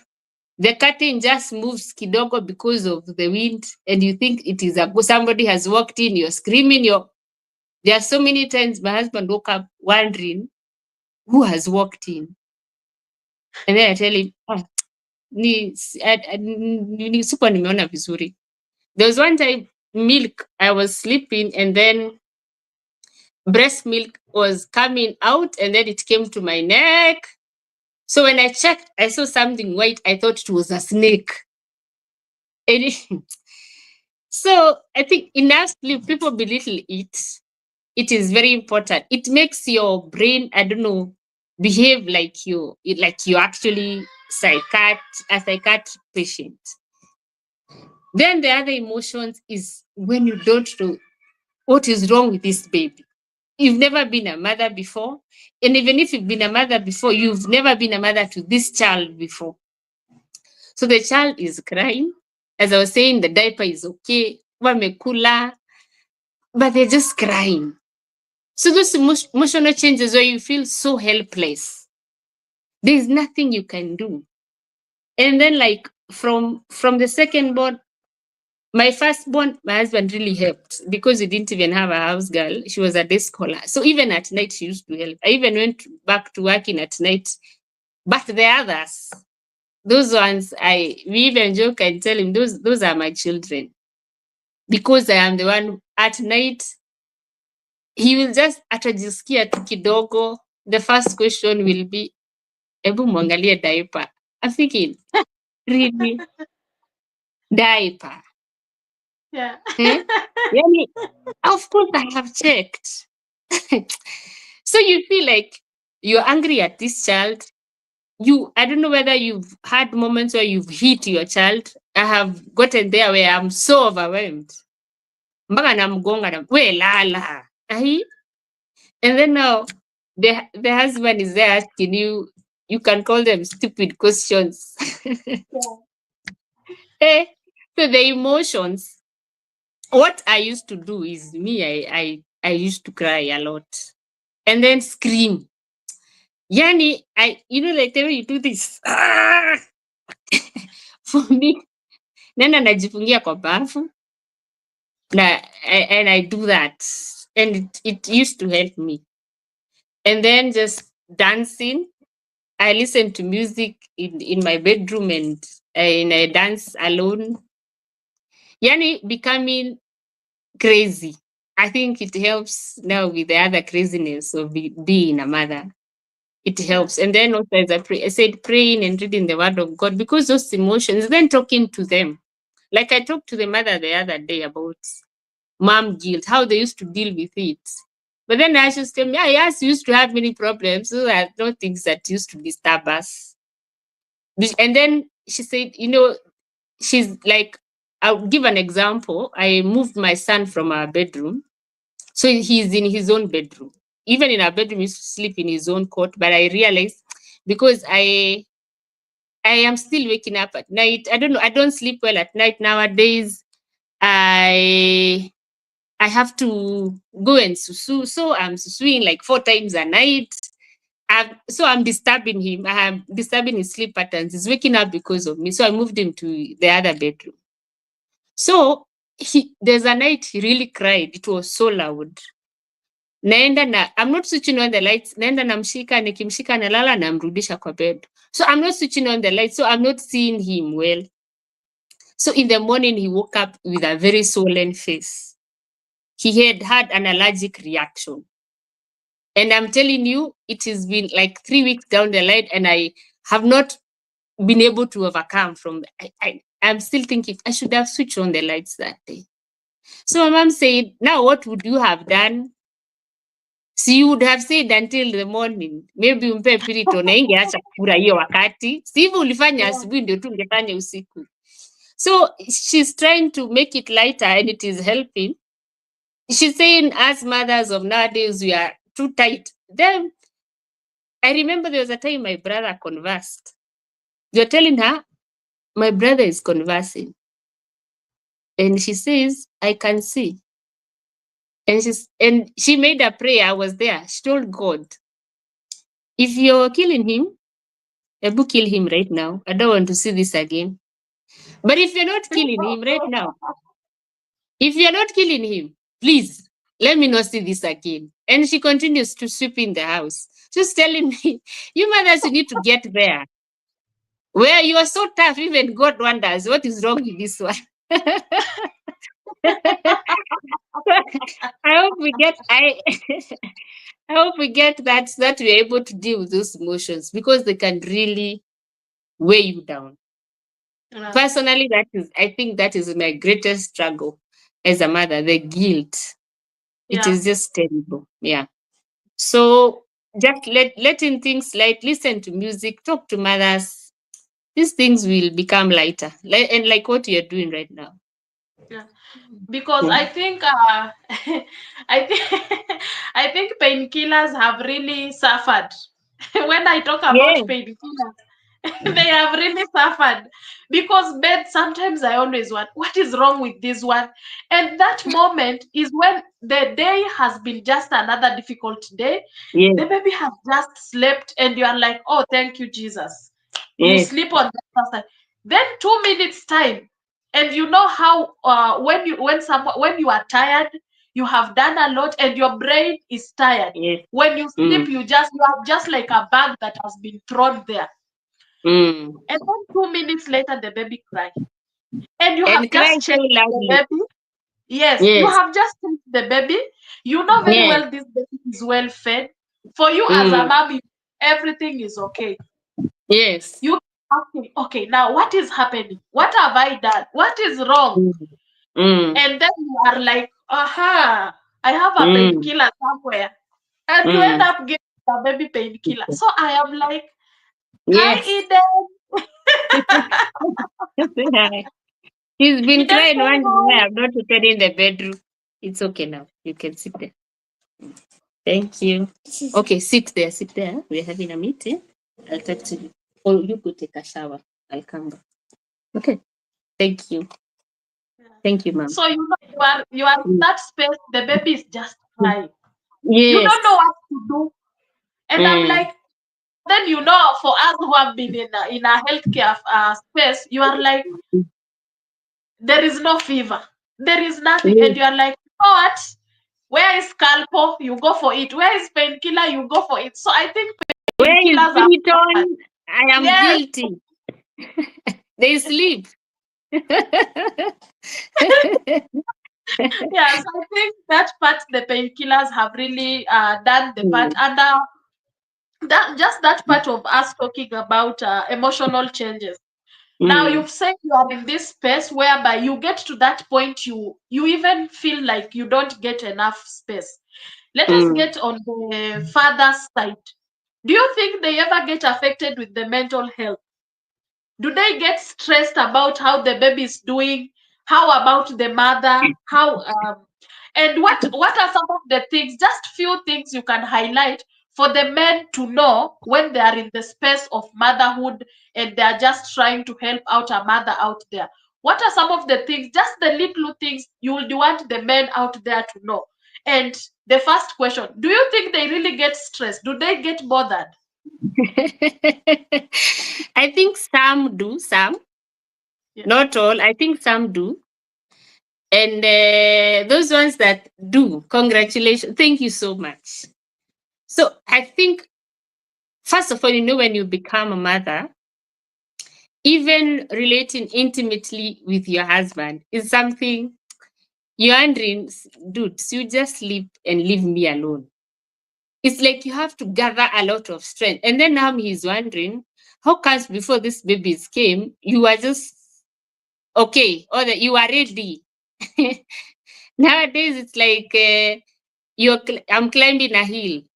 So I wish what they would do, like if at night, especially at night, you hear, if you are the one who have had a child crying, why don't you just wake up and rock the baby to sleep? If it is milk, you know where the milk is. Go and warm the milk and feed the baby. You have no idea what that would do to the mother. At that point, the woman does not need your money or your gifts. That is the gift they need. That I slept and my husband did this when I was sleeping. That I had an opportunity to rest because there's somebody taking care of my child. Or like maybe for me, I don't like even house chores. Help with cleaning the dishes, just reduce the work of this mother. And then also words of affirmation, not letting them know, na siku hizi umenona, siku hizi umechange, siku hizi kuna vitu haufanyi, ulikuwa unafanya. Like personally, I don't know, after I got babies, I have no psyche of cooking. So I really take time before I cook. I take a lot of time. I don't know where the psych went. I can't explain it. But I don't know, my body feels so tired. I feel so tired all the time. As I was telling you last week, I felt maybe I need to talk to a counselor. I feel, yani something like cooking is a very big job for me.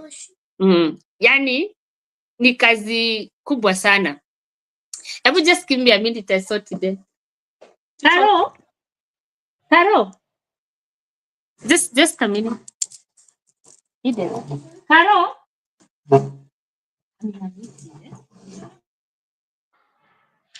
Yeah, so guys, thank you so much for coming in. I see you all.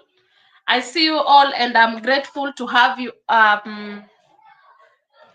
I'm grateful to have you around. I don't take it for granted. Title Pro, welcome. Travel and food. Why are you laughing? Welcome. There goes Michelle is also here. So Mary's Health says that some fathers can only get angry when the babies are crying. Nyamazisha huyo mtoto kesho ni kazi. I know. Yes, and that is true. Yes, some fathers know a thing or two about motherhood. So there are those fathers and mothers who know something about motherhood, and there are fathers who don't understand anything about motherhood. And that is why I was asking Beth to just tell us maybe two things that a father should know. And I was telling you, Beth, Mary says that some fathers can only get angry when the baby is crying. Nyamazisha huyo mtoto. That is what they say.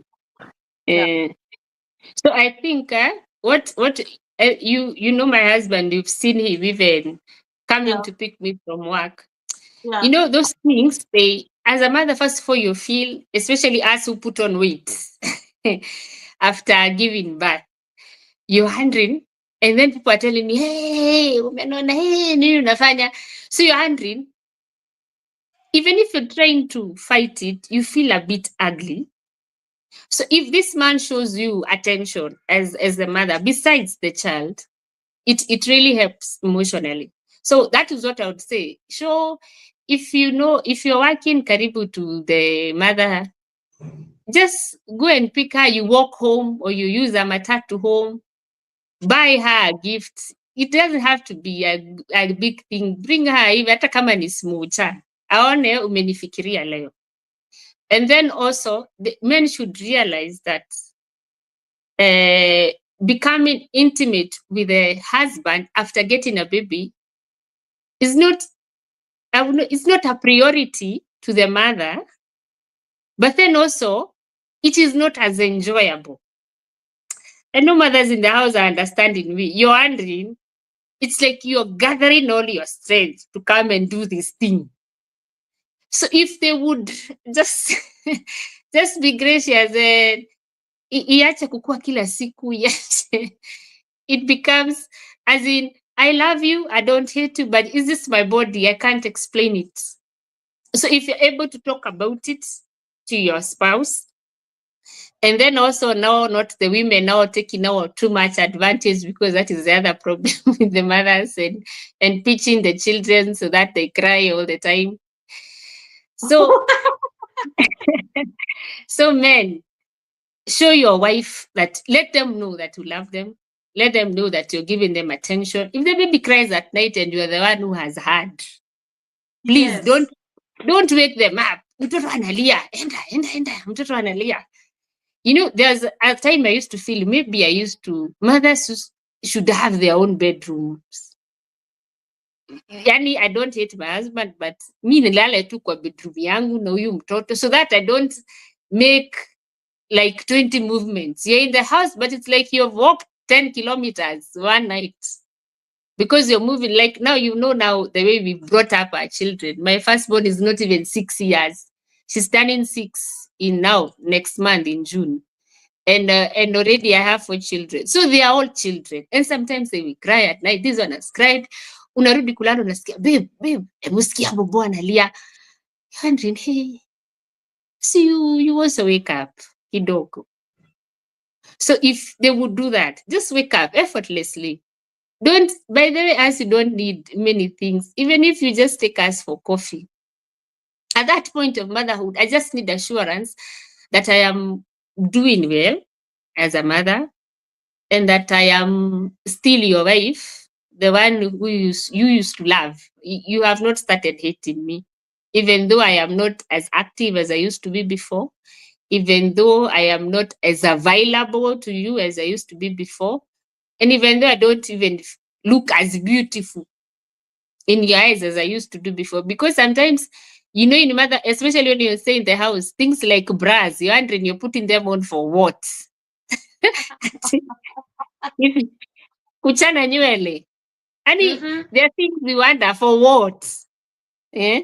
So this man is looking at you, and I was in another forum where men were saying that women now they are looking like even worse than chukras in the house because you're having a t-shirt, you're having a dera, but just talk to them. If you'd have real conversation, say, I wish you would just put on, you know, there are those night dresses you used to put on.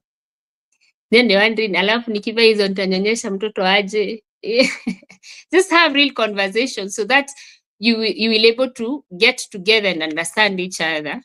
Isikue huyu amenyamaza and then this one has also kept quiet, and then, you know, when marriages have unresolved issues, they, in your heart, especially as a woman, you feel like you're carrying stones in your stomach, in your heart, and then they might escalate to things that are not good. That is why many people separate after getting babies, because first of all, the man has not changed anything, even emotionally, but the woman has changed emotionally.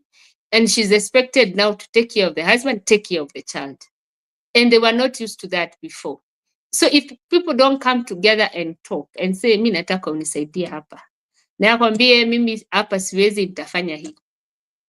Like my husband, if a child, he's comfortably able to change diaper, but if you know those poops, that baby poops, like they are coming to the neck, that one he says, no, this one, this one is for a mother, not for a father. So if you're able to understand us, unisaidiangi, kwani hata hiyo huwezi toa, si mtoto ni wako. Those things, you're able to talk and understand each other. And then when they get home early, don't go to my best day after work. Come home early. You're needed at home. But don't you think they feel that we demand a lot?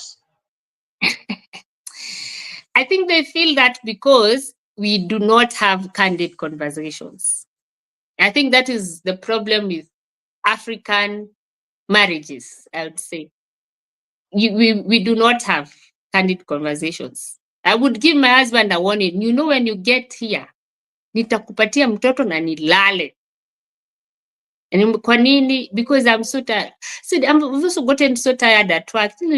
Kuchoka ya mtoto si kama ya kazini. Please nielewe. Just let them do 2 hours and then I'll wake up. So if you have those candid conversations and just be open completely, then maybe we will, yeah, I know we can be too much also, but it's just that you in your heart, your brain is crying out for help. Yes. Yeah. So Kanini is saying, that is me. Bring Mora very close to me to avoid mzee.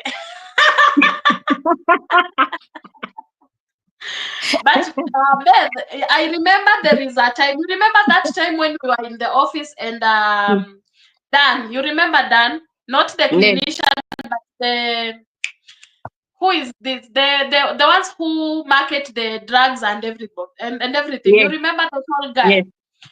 So I remember there is that time we had we were in just in our girl space era, and we were discussing about where the emotions you don't even feel anything, because we were like, is it that maybe the love has switched to the babies?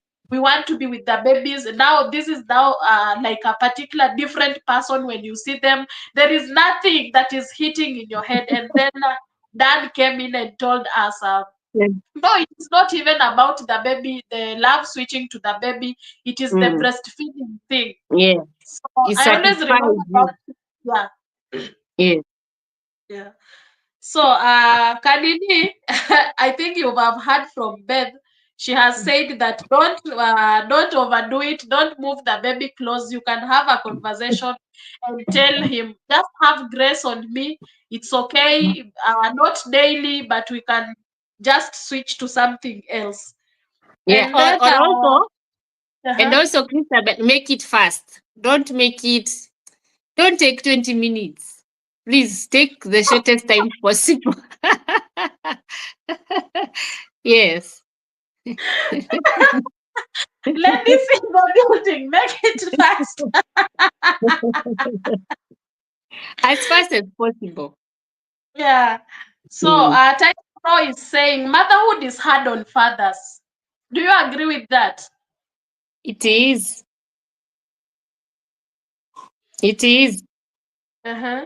I'd say that because you see now, fathers, a man, as I was saying, emotionally, hormones, nothing changes in their body. Then a mother, you can get pregnant right now, like today, and then tomorrow you're starting to vomit, you're starting to have headaches, you don't want to see people. So this man, if you don't have, and then you also don't even know you're pregnant, and you already have my feelings. So you have my feelings the whole pregnancy journey. And then now after the baby comes, it is another thing, the pains before you heal. And people used to say that those people who deliver normally, it's like your body's become a highway, let me use that term. But in my experience, it's like it's like you become a virgin again. So there are so many things that, so this man, nothing has changed. But in you, there are a lot of pains. Even when you use the washroom, it's like you're talking to your brain, to kojoe sasa, to susu sasa. Yani, there are so many things that happen. So if, as I'm saying, if you're not having conversations with your husband, if he's not understanding you, he will think you're too much. He will think, yeah, you're even now pretending. And if he's also not in a space like this where women are talking and they're expressing themselves, men will think and that is why most men, especially those who take alcohol, when babies come, they take alcohol out. They just want to come and sleep. They eat, atakula kwa bar, aende kwa bar akae, kwa sababu hataki hiyo kelele. You know, us also, sio kelele. I wish they would understand, sio kelele. It's just, you're just feeling so overwhelmed. Like sometimes, my second born, she can be so emotional. You don't know what, not because she's not talking to you, you don't know what is happening. And sometimes I even take a video. There's a time I took a video of her crying, and just I sent it to my husband because I can't even wait for him to come home. I am already feeling so overwhelmed. Maybe we share this stress together with you kwenye tu uko hata kama uko kazini. So I think conversations would help. A mother during the day when they are not with you, the things they are going through, they are unexplainable. So when you come in and say, squeeze unaongea sana, it's because I want to release. My husband tells me, ebu punguza volume basi. But yani, I feel I want all those things to come out. So men should understand that. It's not like you're nagging. It's just in us, we're just so full. We need to release. Yeah, so Anne says motherhood is pure dedication that needs lots of understanding.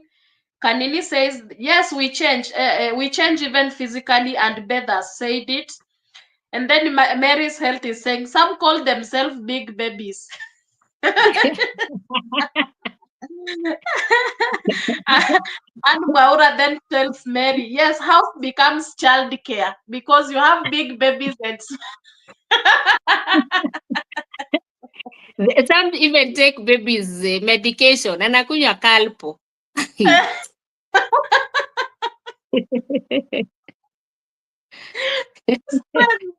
And then Travel and Food says, the truth is, a husband stays as a big baby amongst the babies. Trust me, they need that attention still. Yes, so Anna agrees that communication is paramount. And then Mary says they feel that they have been neglected and abandoned. All attention has been given to the babies. Somehow, but Yeah. I don't think so. They are just being the babies. I think they're just being the babies. I don't think it's all about attention and everything. Because, like, for real, the baby is crying here. Why do you want my attention and the baby is crying here? You know, they tell you when if the baby, okay, for then us as the mothers, we need to be also very cautious because if the baby cries for 2 minutes, will they die? They will not die. Okay, not always, but it's good to show this guy, by the way, you're still in my heart. I still appreciate you. I still love you. So, not utaniekea food sawa. As you're going to serve the food, the baby cries like, mtoto amelia, enda ujiweke. The baby will not die because of crying for 2 minutes. So, as in, I'm saying, as a woman, as much as you're giving the baby too much attention, it is good to just bit by bit showing this man, I have not forgotten you completely. You're still in my heart. No, but Beth, why can't you wait for the baby to keep quiet, then I give food? No, the baby will not cry while I'm giving you food. No, no. You need counseling. No, no. But let us just be realistic. The baby is crying. You want to eat. Okay. At one point or another, you can serve the food if we Mm-hmm. just observe things the way it. Now let us just be the African mothers. You can serve the food. The baby is crying. Where should I switch the attention? Automatically to the baby. So it's either you wait the baby to keep quiet, I'll go serve you, or make a big step to the kitchen and go bring your food. If Yeah, you that is can say how that fast I have politely. You can say that politely. You see, Analia, naomba please ujiwekee leo. You can try.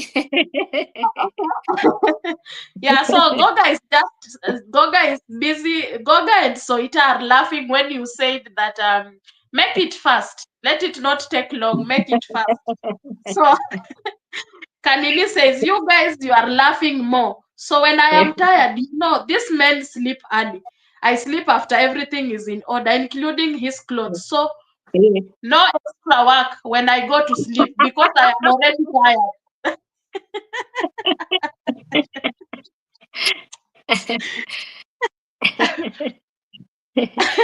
Yeah. Mary is in the building. Welcome. So Kanini says it's leave me alone.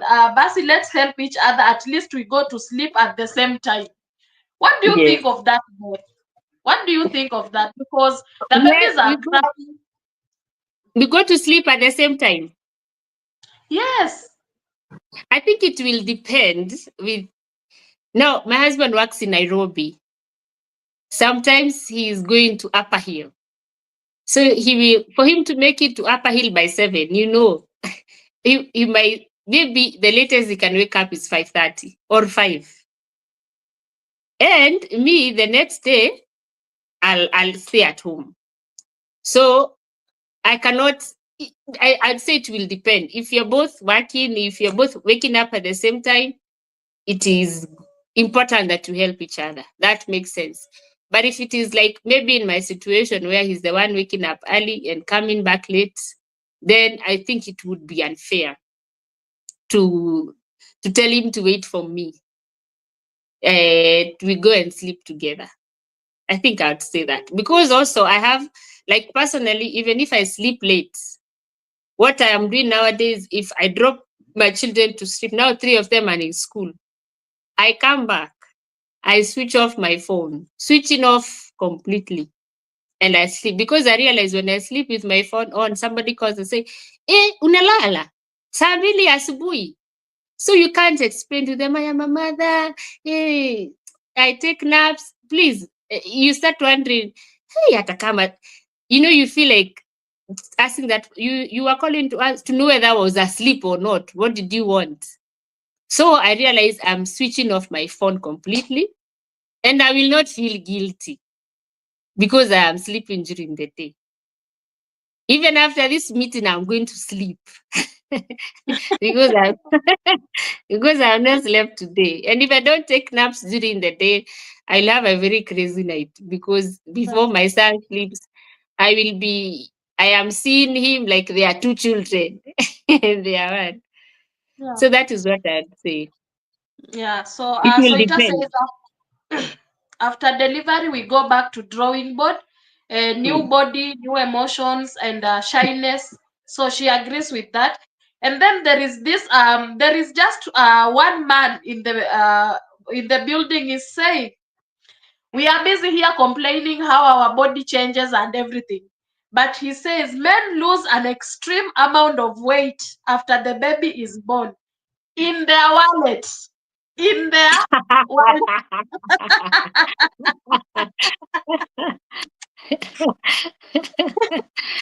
Ah, yeah. Yeah.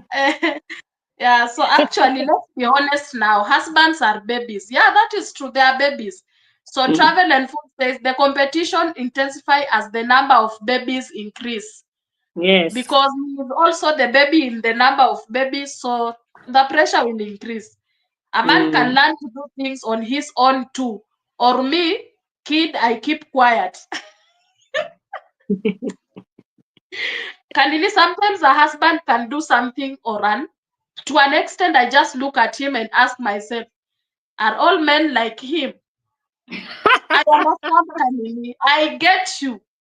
You get to Me that point, too. you're like, I get it too. what is this? So, Yeah. Mary's Health is also saying, have you ever bought a toy for the baby? Then you find your husband, you find your husband is the one operating that toy, and the kid is seated there watching.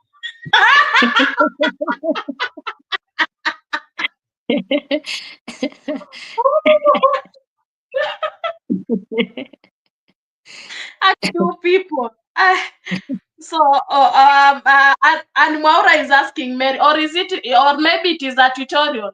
So maybe the husband is trying to demonstrate to the baby how to use the toy. He's enjoying. Yeah, so let men have kids mind or behave like kids, maybe. So Kanini also says, I am serious, it works for me nicely when we sleep at the same time. Nothing annoy me when someone is receiving me in bed after sleeping for for 3 hours, or waking up at early night when I am very exhausted. So she gets annoyed when she gets to bed. Someone has slept 3 hours, and then now she sleeps maybe 30 minutes, and you are like, you know what? Wake up. We need to do to pray. It is time for prayers. So yeah.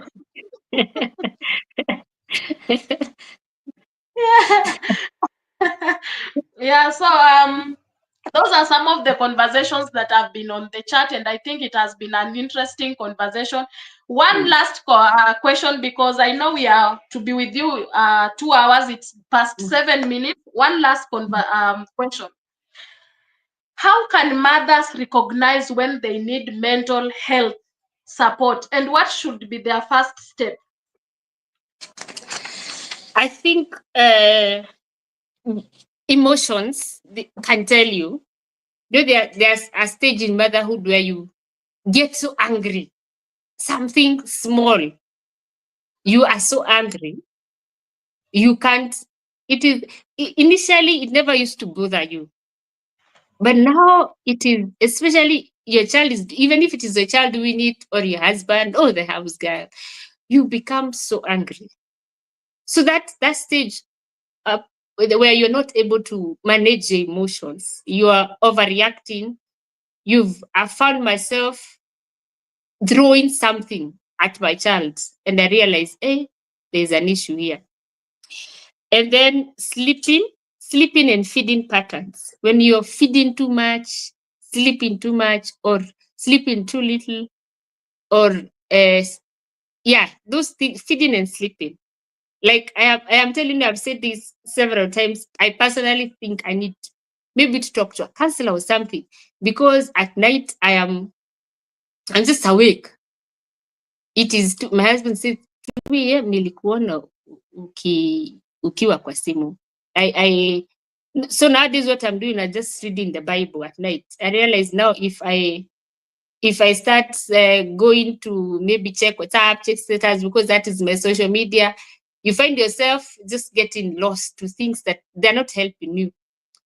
So you realize with sleep, with feeding, and with emotions, and then when you want to be alone, there is a space. And I am a case study. Like on Wednesday, we went to a burial. And then on Wednesday in our church, usually have house fellowships where you go now to a person's house for fellowship. And I was telling my husband, I am not going. I feel already I have spent time with so many people at the burial. I don't need to do that again. I feel I'm not even going to do anything. I was just going to sit down, but I feel it's already so overwhelming. Just the fact that I'll be around many people. I have already done that. Once per day is enough. So that when you just want to be alone, and I don't know whether you have, like us, we have GoTV, and GoTV, this channel one that has the advertisements. There's nothing which is advertisement number 3, number 2. Do you know me? I can sit down and watch that thing. And I sat there for like an hour, and then I'm wondering, by then, naona you're watching nothing. Ama you're looking at the television, even if a person tells you, una watch nini, you don't know. You've zoned out. And as in when you feel like, especially when people notice, like my husband tell me, hey, umezubaa. Okay. I sit in the toilet for like 30 minutes. I don't realize I'm just there, looking up, and then my husband comes, hey, uko sawa? So I realize, yeah, okay. So I think, especially when people start asking you, uko sawa? These people who are around you, and then as I said, anger, emotions, something small, you feel like crying. Things that never used to bother you, like simple things like you took tea, uliacha hiyo kikombe kwa sitting room. Kwa nini ukupeleka kitchen? And the cup is not eating you. There's no problem with the cup sleeping in the kitchen, because in the sitting room, because it is dirty. So, and the sleep patterns and the feeding patterns, where you feel that there are people who feel full all the time and others who feel hungry all the time. You're eating too much, and then are wanting to be alone and be in a position where you're actually doing nothing. You can't explain what you're doing. And as I told you, there's a time I used to drive. I am on this lane, but I don't know how I got into this lane. I can't explain it. And then being forgetful. I don't know whether that happens to every mother, but there is a level that becomes too much, that maybe I'm going to the bedroom to pick a diaper, but from the sitting room to the bedroom, and I do not live in a palace. I have forgotten Yeah. what I have come to do here. You go to Nowadays, if I go to the supermarket or to the market without a shopping list, I will maybe remember just one thing that I needed to buy, or keep calling my husband. Uliniambia ni nini hakuna? Those things where you've become so forgetful to a dangerous level. There's that dangerous level. Like my daughter, my third born daughter, the other day alishika pasi because I've finished ironing. I've left the pasi. I've not realized my daughter is here and she's very cunning. And I have left. I'm in the sitting room now. I am okay. Alma, you've not even switched on that iron box. You even gone to church and come back. Luckily, ulikuwa umeiacha vile haiwezi choma. Unasikia tu kitu unashangaa, yeah, I left this thing on. So that thing of being forgetful, yeah, it will tell you actually need help. Yeah. And I've said I am a case study. I feel like I am there. I need help. Mm. I need, maybe, I don't know. Lately, my husband has become very busy, where he's due to organize the function kwa kanisa, organize the, it's called worship experience, so that he comes from work and goes for practice. And then you feel like, when you have like 10 minutes to talk to your husband, there are things you can't say. You can't say nowadays, because there are things you need to sit and have a conversation. So luckily I have a sister that we talk to a lot, but we just talk. Uliona, news, uliona, those things. Sometimes we will talk personal things, but mara mingi ni hivyo. It helps, but I think I can switch to the helping is talking about it, especially to a close person, and having conversations like this. Like we said, if it is the baby stressing you up, let him or a friend just stay with the baby. You just take a break. As I said, sometimes in the evening, I just walk to town. I walk and then I walk back home. Yani, there's nobody calling your name. There's nobody asking you, tunapika nini, tunakula nini, mam niko na njaa. Nobody's asking you those questions. And then just prayer and talking to God and asking for help from a counselor or psychiatrist. It is not a weakness. When it gets to there, please just do it. It is not a weakness. You just need to help yourself. But I think also now for me, I feel it is important for me to look for a job. Now this year that my children, now 3 of them, they're in school, not like the way we have been left with 3 at home. And the boy is a bit calm. He's not at night anasumbua. Mchana is a bit calm.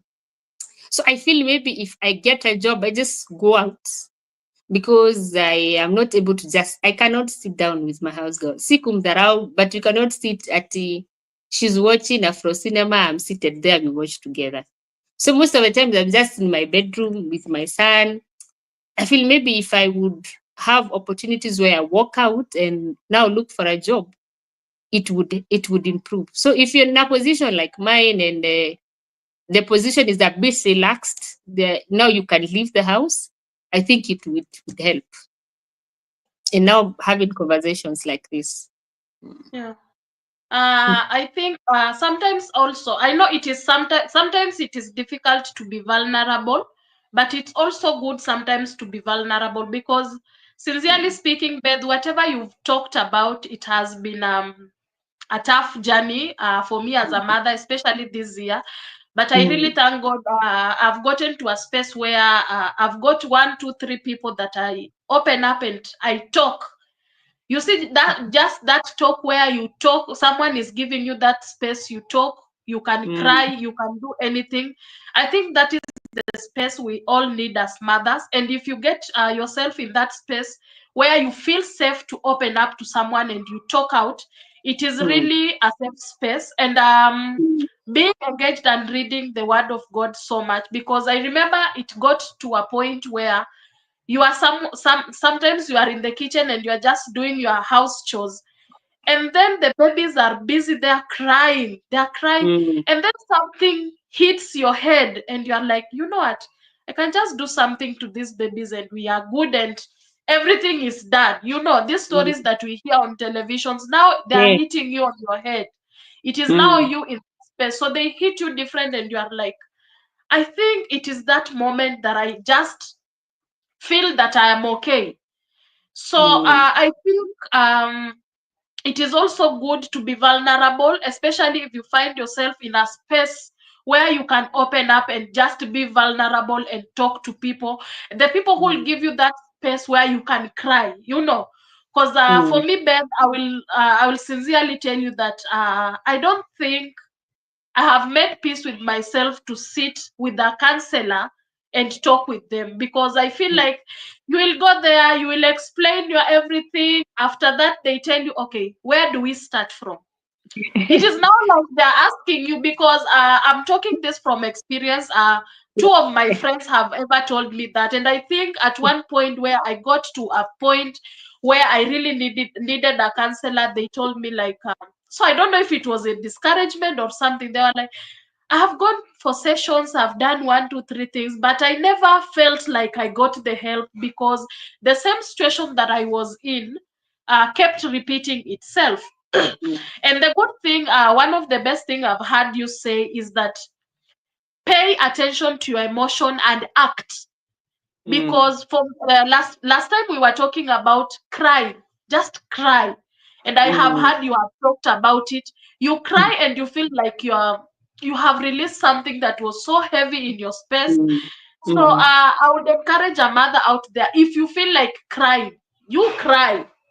If it is shouting, go out to and shout. Pay attention to your emotions and all that. So I will just go through the comments really quick first, and then we conclude. So Kanini says, before I knew it's part of motherhood, I could be the enemy of my husband and the baby too, because niliwaona it's like they should help me more so when we don't have a house manager. mm, I really, really understand you, Kanini. I am, Stella says, that is Soita says, I am eating too much, sleeping too much, but I am still tired.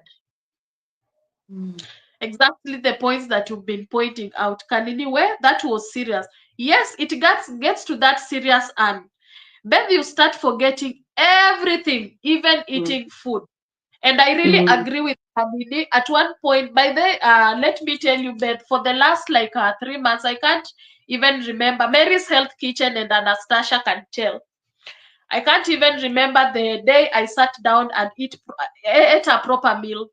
I can't remember, mm, because, like, for me, eating has become You know, when you are feeding the babies, because Beth, Mm, I woke up at 5 every morning. I prepare Chelsea's food, that is lunch, and prepare breakfast. By 6 a.m., the babies, all the babies are out. I have to feed them. mm, I have to feed them because you know the person who's waking them up is Chelsea. Because the moment mm, she's awake, she wouldn't give them peace. So mm, she's all over and they end up waking up. By 6, all the babies are up. So the next thing is that when you are giving Chelsea tea to have her tea, they are also there. That is mm, where the day starts. You feed the babies. By the time you are done feeding the babies, of course, you know there is no house girl in the house to help mm, one, two, three things. You are there. You have to start cleaning the utensils that you just kept. By it is 10 a.m. The babies are angry. mm, You have for something for them to eat. So the only time maybe I get that space of eating is when I've served their food. So mm. as I give them, and you know it is not even a proper eating. It is like you are checking, is it Yes, warm? Is it hot? yes. We need Yeah, I bang know. them and all that. So for me, Mm, I feel that is the space I am eating. So mm, you even forget. I think we get to that point where you even forget you are supposed to eat because you mm, are not even thinking about yourself, and that is where now self care comes in. Like you've mm, said earlier, that you even walk, just walking, just get out of that house, walk one, mm, two, three. But also another thing is you have gotten that space. Maybe someone has come in, you need to go out and breathe, but you don't want to go out. You just still yes, that you still feel that you just want to be there. So yes. I think it is mental health, motherhood, postpartum depression is something that is way hidden in us, and sometimes it really eats us so much because you don't have someone to express to, you don't have someone to talk to. Sometimes even men feel that we demand a lot. You know, the everything that we have talked about and all that. So so it ties in that space too. And then Kanini says, and I thank God my elder sister came to my rescue, talked to me, and guided me step by step. Mm, You see, now the family is even the one that we trust so much, so they step in. And before now, this family steps in. Are you able to talk? Because for mm, me, I felt like if there was nobody who pushed me to talk, mm, everything was dying inside me because I mm, wouldn't talk, because I have fear that if I say, how will someone take me? Will they mm, feel that I am petty? Like some people feel that you are being petty, you are just overdoing it. You know, like even maybe you talk to the people who are like our mothers, they'll be like, but us we used even to have 5 children and we never got such things and all that, you know, the responsible. So you fear and you keep dying inside, you keep dying inside. But for me, I'm really grateful for people like you. Mary's health is here, Anastasia is here, Herbs and Spice Kitchen, I have seen you. Welcome mm, and thank you so much. So if you get that space, you can just shout out your issues and talk. mm, You know, you have to get that point whereby I was talking to someone and I was telling them that get to that space where you feel like I am done, so I can say it. But I'll tell you, whether you take me mm, the way you want to take it, or whether you help me, or whether you can relate, it's okay. I think mm, as mothers, we don't need to feel like we are alone, because it is never that. We are not in that safe space alone.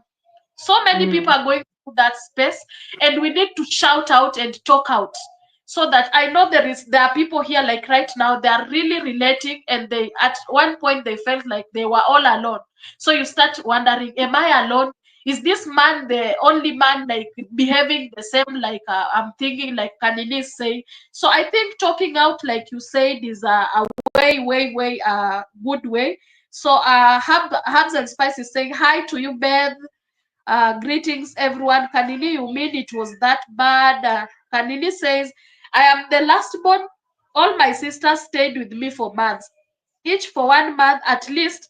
They helped me to relieve my mind. They could sleep with the uh, baby until I adjust to motherhood. I mm, almost left. So it was that tough, and that is what we are talking about. And I felt like this conversation was so great because, like I said earlier, we are almost hitting 7 years friendship with Beth, and just she's no longer like a friend to me. She's a person I would call, and sometimes when I talk to Anastasia, Anastasia is like, Helen, why don't you talk to Beth? And I'm like, no, you know Beth. Beth is that person who will just tell you, no, Helen, you need to do this and this. So sometimes you don't know how to approach it the best way. And I remember there is a time I told Anastasia, I think Beth, I'll just tell her one day, no, I'm coming, or I'm at the door, so open. So uh, let us get to that space where we feel we are safe and we can share out, because mothers go through a lot. And I'll just give Beth an opportunity to maybe wind up, and then we can release her. You have heard her; she's saying that she's going to bed. So Beth, as you finish up, uh, how would you advise mothers when it comes to self-care? So as you're talking about talking to others, we also talk to ourselves. I realized I don't even check myself at the mirror, look at myself. So my husband put a mirror in our bedroom kwa wardrobe, so that when you're dressing up, when you can see yourself. Because my elder sister, she's the one who gives me tough love. So she came and told me, I used to be told by people at church, nini ngozi yako hapa. So I'm like, I don't know. I don't even know my face has a problem because I don't even look at myself in the mirror. So yani, motherhood makes you, yani, some things don't even make sense. Najiangalia nini, mi sipakangi makeup, those things.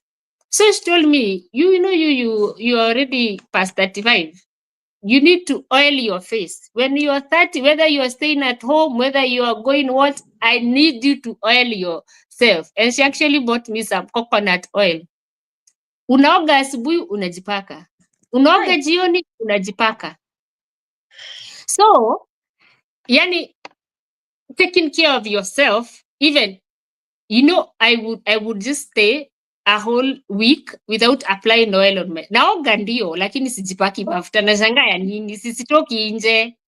Some of Yes, these things, they don't make sense. So she's the one who helped me. Your face is inaharibika.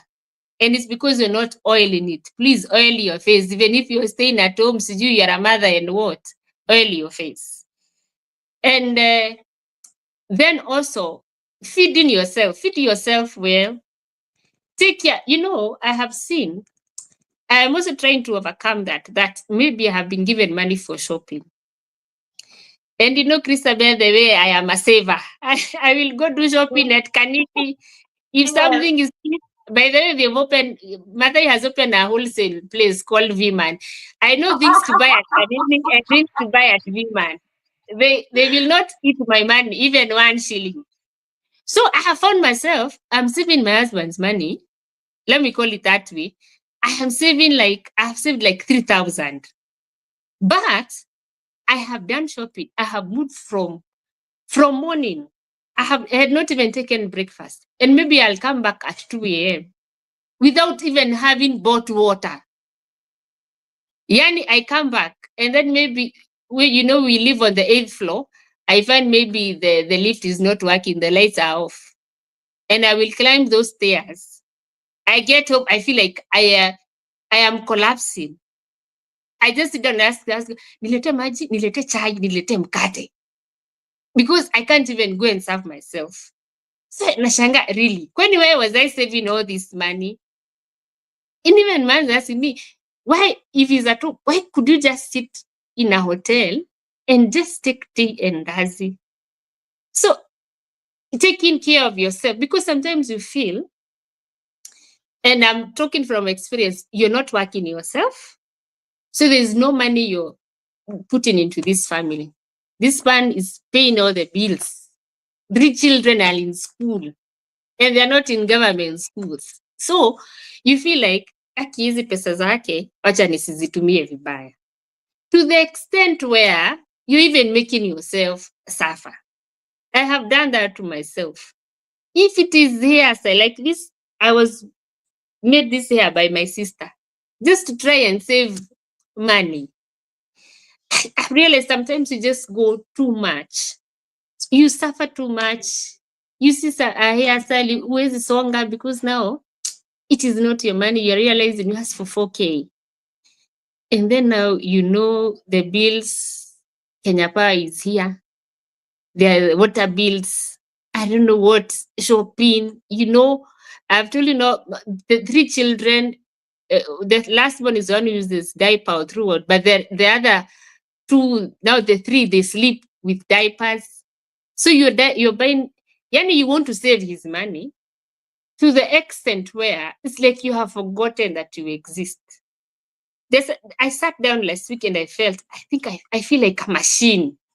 It's like a robot. The way your work is to entertain the children, entertain your husband, ende ununue vitu, ende ufanye hivi. It's like, and you don't even think about yourself.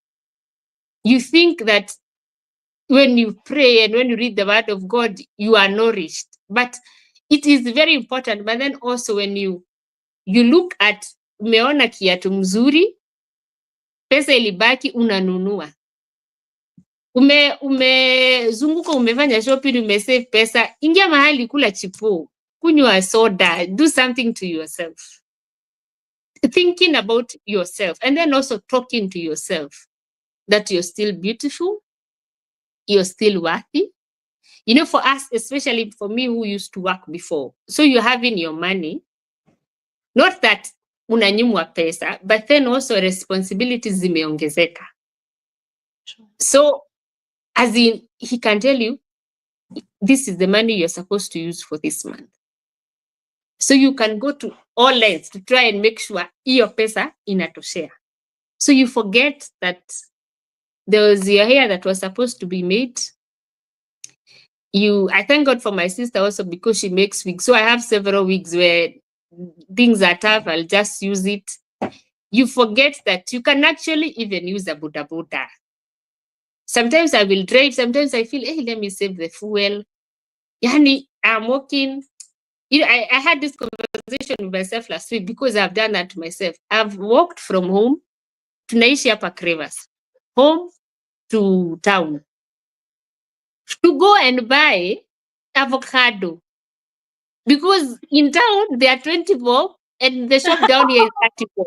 Yani, nashanga, what am I doing? 20 bob and 30 bob. And I have walked to town. I have walked back. Nimechomwa na jua, nimepata vumbi. I think it's a turnaround for me from this week.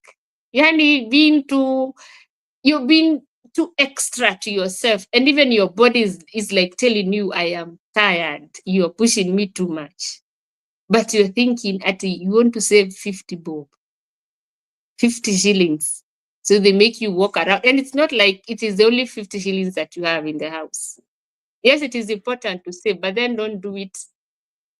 It's like you're making your body suffer because you're not bringing any money. Taking care of children, knowing that I drop my kids to school, I pick them to school, I help them do the homework, I help them feed, I help them go to bed. They can tell me today, that is a lot of work that cannot even be paid. So mothers, let us be encouraged, especially if you're a stay-at-home mom. Whatever you're doing to that kid, even your husband cannot pay you. It is not payable. So when you have an opportunity to take care of yourself, please do. Nunua hizo chipo, tengeneza nywele vizuri, jinunulie kitu. Don't say me, my clothes are enough for now, I don't need new ones. If there's an opportunity to buy, please do. Take care of yourself. It is very important. A healthy mother brings up healthy children and a healthy family. So that is what I told myself last week, that I will stop those nonsenses of just going to town to buy avocados of 20 bob. Because the shop down is just selling them at 30 bob. Imagine I used to do that. And terere, because town ni mingi kushinda, So those things, hey, let's take care of yourselves, mothers, and love one another, encourage one another. We were on a week journey with Helen, so I was telling I'm doing the stairs. Sometimes I feel like I collapse on the fifth floor. But we demanded to. So let us be kind and extend grace to one another, and also extend grace to yourself. Very, very important. And thank you Yeah. very much for this opportunity. I'm very grateful. Oh, I am so humbled. I'm really, really, really grateful, and I'm so humbled to host you. I know it has been tough, and I've been laughing at you because the first day we had a conversation with you, and I told you, Beth, you know what? I feel like we can talk about this, just have a conversation and all that. And you told me yes. Then 2 days later, that is where drama starts. Hello, what is it going to be? You know, this and this and this. And then now on Wednesday, you tell me, or do we just postpone? So I was busy laughing and I'm like, whether we postpone or not, at the same time, you'll still be here. So Yeah. I'm so grateful that you gathered the courage. I know you are not a social media person. So I'm so Yeah. humbled and I'm really grateful. And I really appreciate our brother Timothy so much because he has given you the space and the time for you to come and talk with us. I don't take it for granted. Say hi to babies. Say hi to I, Timo. We I will. appreciate him so much.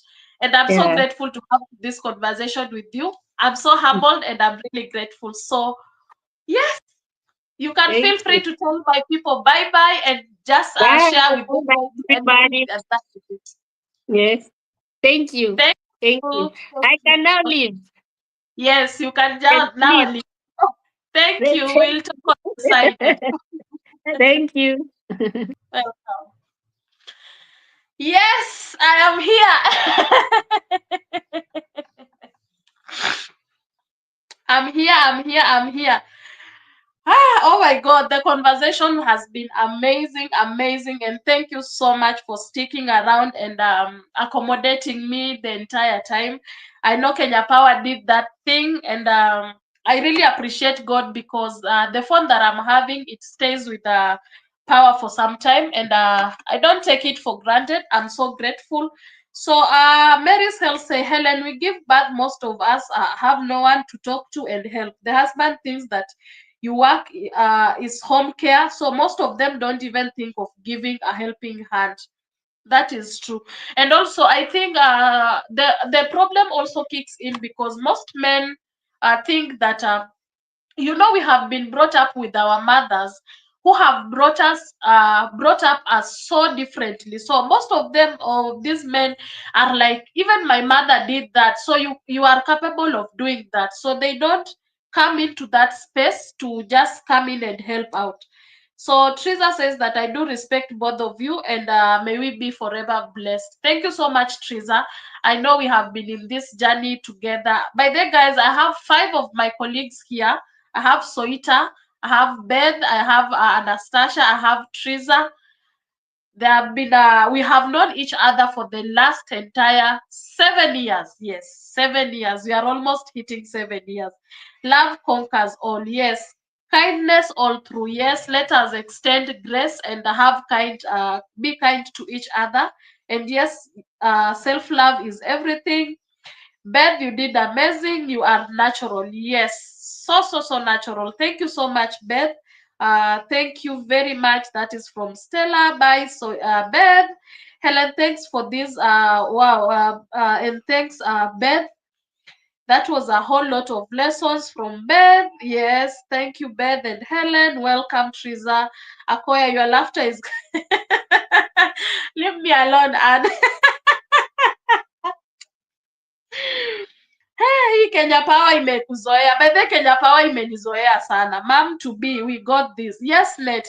We got you guys got this. And me, I always tell you guys that I'm very I think I'm that person who would really want to talk to people out there because I've been in that space and I know what that space hold. I know that space is very tough. Uh So I'm always like there, like, when you feel like you can talk to me. Sometimes I don't really behave like I'm a serious woman, but deep down I'm serious.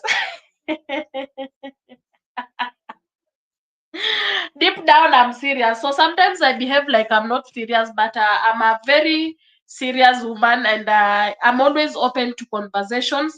You can feel free to share out, because it has been a tough journey, and maybe one day, if I just get that space and I feel that I am comfortable in that space, I will just be vulnerable, and I'll do a series of particular events that have happened to me, and how I'm really trying to work everything out, and just see how it happens and how everything goes. And I will remind you that healing is not a one-day thing.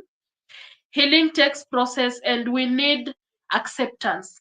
The moment you sit down and accept that, yes, I am going through this, is when you will start healing. That is when you will start healing. So acceptance is part of the journey. And like we said earlier, that pay attention to emotions, because when you feel like crying, just go ahead, tear your heart out, cry. It really heals. It really heals. Don't shut down your emotion. You feel like crying, and you're like, how will people take me? How The only people that I can hide from when I am crying, they are my babies, because babies also get trauma, and you don't want your babies to be in that space of being traumatized, because they're like, why is my mom crying? What is wrong? What might be an issue? So I think those are the only people that I can hide from at this particular space. I can hide from the lady who just left Beth. There is a time, and also Anastasia knows, there's a time they were telling me, Helen, I think God has graced you with a lot of tears, because I'm that person who has a very, very small heart. If you just tear me out, I will cry. If things are going wrong, I will cry. And it is random. I don't know where tears come from. It is random. It comes, and for me, I feel like when I cry, I just feel so much relief. So pay attention to emotions. Don't fear talking out. Talk out, share out there. There are people who are ready to listen to you. There are people who are ready to pay attention to you. There are people who will, and let me tell you, the thing that Kanini said, talking out, talk out, talk out. I will sincerely tell you guys, if if Mary's Health Kitchen didn't push me to talk out, maybe today I wouldn't be speaking to you right now. Maybe today, right now, I wouldn't be speaking to you right now. Maybe we will be talking about absolutely a very different story, because you get yourself in a space that you feel like you don't have anybody to share things with. You don't have anyone you can cry. You don't have somebody to lean your shoulder on. So you keep keeping your things inside your chest. You pile another thing, and then when the things decide to burst, it becomes so explosive, to a point that you are not expecting this. So it is just good to find a safe space, and I really appreciate a few women who have given me space just to talk out, and they have given me that space to accommodate me, and they are like, Helen, talk. Helen, it's okay. Even if it is 10 minutes, I will leave you to cry. Cry. It's okay. You know the patience you get when people are accommodating you so well. That is the space we need. And motherhood is a beautiful, beautiful journey, but it is a tough. It comes with a lot of so much. So women out there, and fathers who have found themselves in that space, yes. So Helen, ako serious kinda. I'm always a serious lady. Sure, problem shared is a problem half solved. That is true. True, Helen says, Leo unanga. Ah, Anastasia, leave me alone. Yeah. So Guys, I sincerely appreciate your time and I don't take it for granted. Thank you for coming in. Thank you so much for opening up and making this conversation so interesting. And I really appreciate the fact that you people have been here and guiding me through, even in the background, the bushes. You guys, I sincerely appreciate you people. The people who are like, Helen, do this and this. Helen, you people, I love you so much and I really appreciate you. And thank you so much for pushing me towards these conversations. This is my second interview. I don't know. I feel so nice because, oh my God, it is giving me that space even of expressing myself, talking it out and getting to hear what people are saying. So back to our day. Today, Travel and Food is having a Thanksgiving party. And guys, you know very well I am an ambassador of gratitude. Wherever Thanksgiving is being there, I'm there. Wherever people are Thanksgiving, I am there. So thank you so much guys for coming in, and I just want to shout out to Travel and Food. He's always laughing at me when I call him Bethwell, and that is his name. So Travel and Foods is having a Thanksgiving party tonight, and I will really, really appreciate and invite you into the party. I wish I could stay here the longest time I could, but unfortunately, I will end this stream so that I can prepare. I am a mother. The babies are almost just yelling at me. Uh, Red's room is always telling Goga, stop yelling. Stop yelling. So the babies are almost yelling at me. I don't want them to get to that point of yelling. So I have to step out and go prepare something for them. So I think I'll just look for someone we can raid. Can look for someone we can raid. We can set a raid. And you guys just know that I love you so much and I really appreciate you. I really appreciate you, your support. You and your support. Hey, the English. Don't mind the English, but I really appreciate you so much. So, why is it Mary loving? Why is it that I see Mary Raid yours too? Travel and Food. Yeah, so I really appreciate, and I just want to set. I want to set a redirect. Want to set a redirect.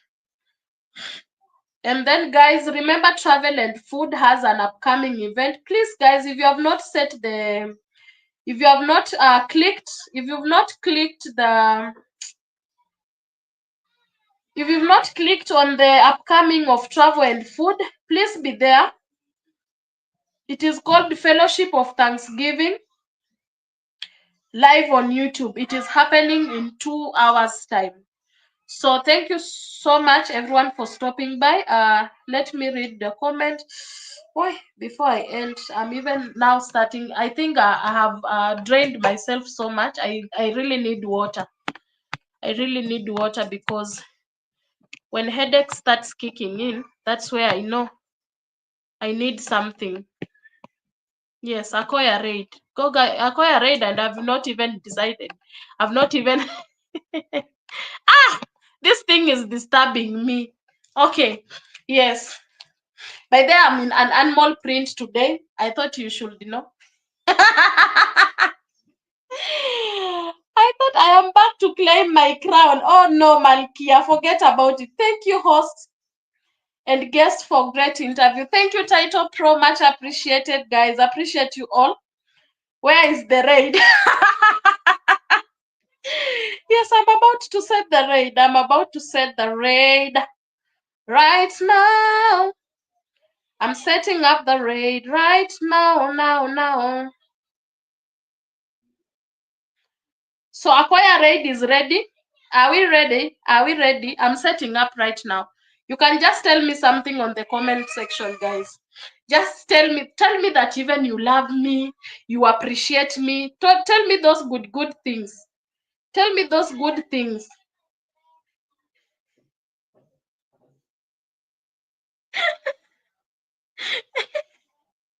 I'm waiting for those good things. Those are the things I want to hear. I want to hear those good things. Now this one is not going where it is supposed to go. It is opening only one page. Yes, it's now opening. I love your Thank you, darling. Appreciate you, baby sister. This is my small baby. This is a small baby that knows so many things. This sister of mine knows so many things. So many things. Now, which channel is this?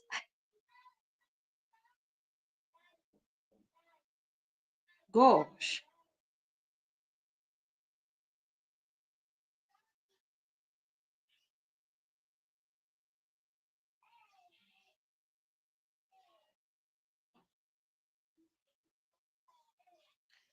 Guys, I don't know. Let me try to switch the YouTube studio. I don't know why it is misbehaving and bringing me things that I don't even understand. What? And this red thing must be set. Thank you for 10 million in the house. Appreciate you. I'm setting the redirect. Please be patient.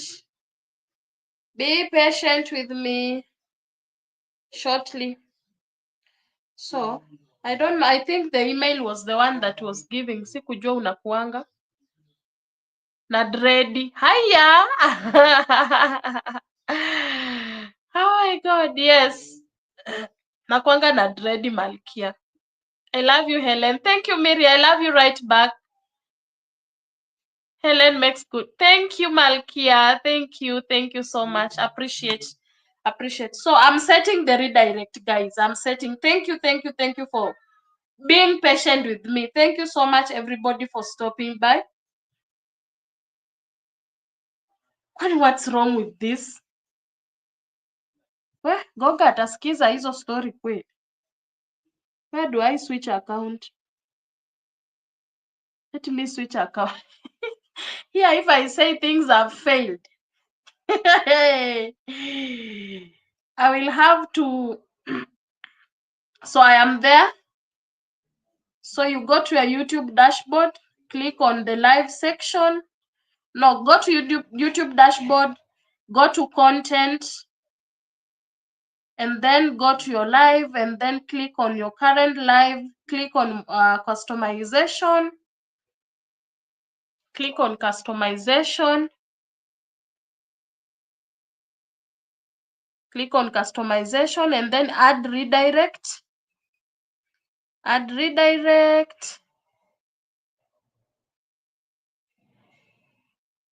then you can select from others.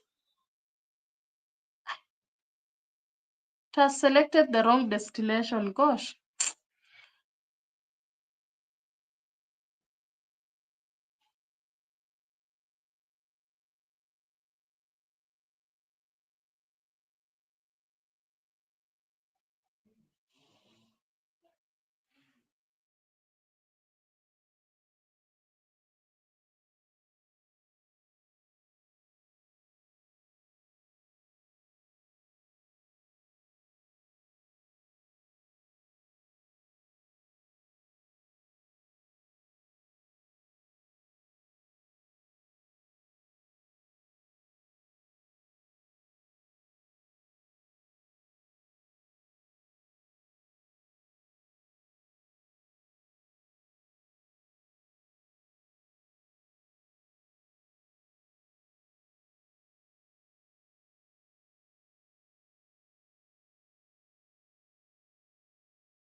Gosh, I'm talking to myself. Acquire raid. So guys, we are dropping, and thank you so much once again for giving me this opportunity to create to have this amazing conversation. I'm so grateful and I'm humble. So Akoya raid is all set. See you guys. Remember to be kind to each other. Be grace, extend the grace to everyone, and keep showing love to each and every person. I have unmuted. Keep showing love to each and every person. So please, guys, keep the love, keep supporting each other. Let us be those people who are going to help each other grow and be the people, and let people be. Oh my God, what am I even saying? I think I'm confused. So, guys, Akoya raid is all set. Let us go and support the redirect. All set to measure bless. So, guys, bye. See you over there.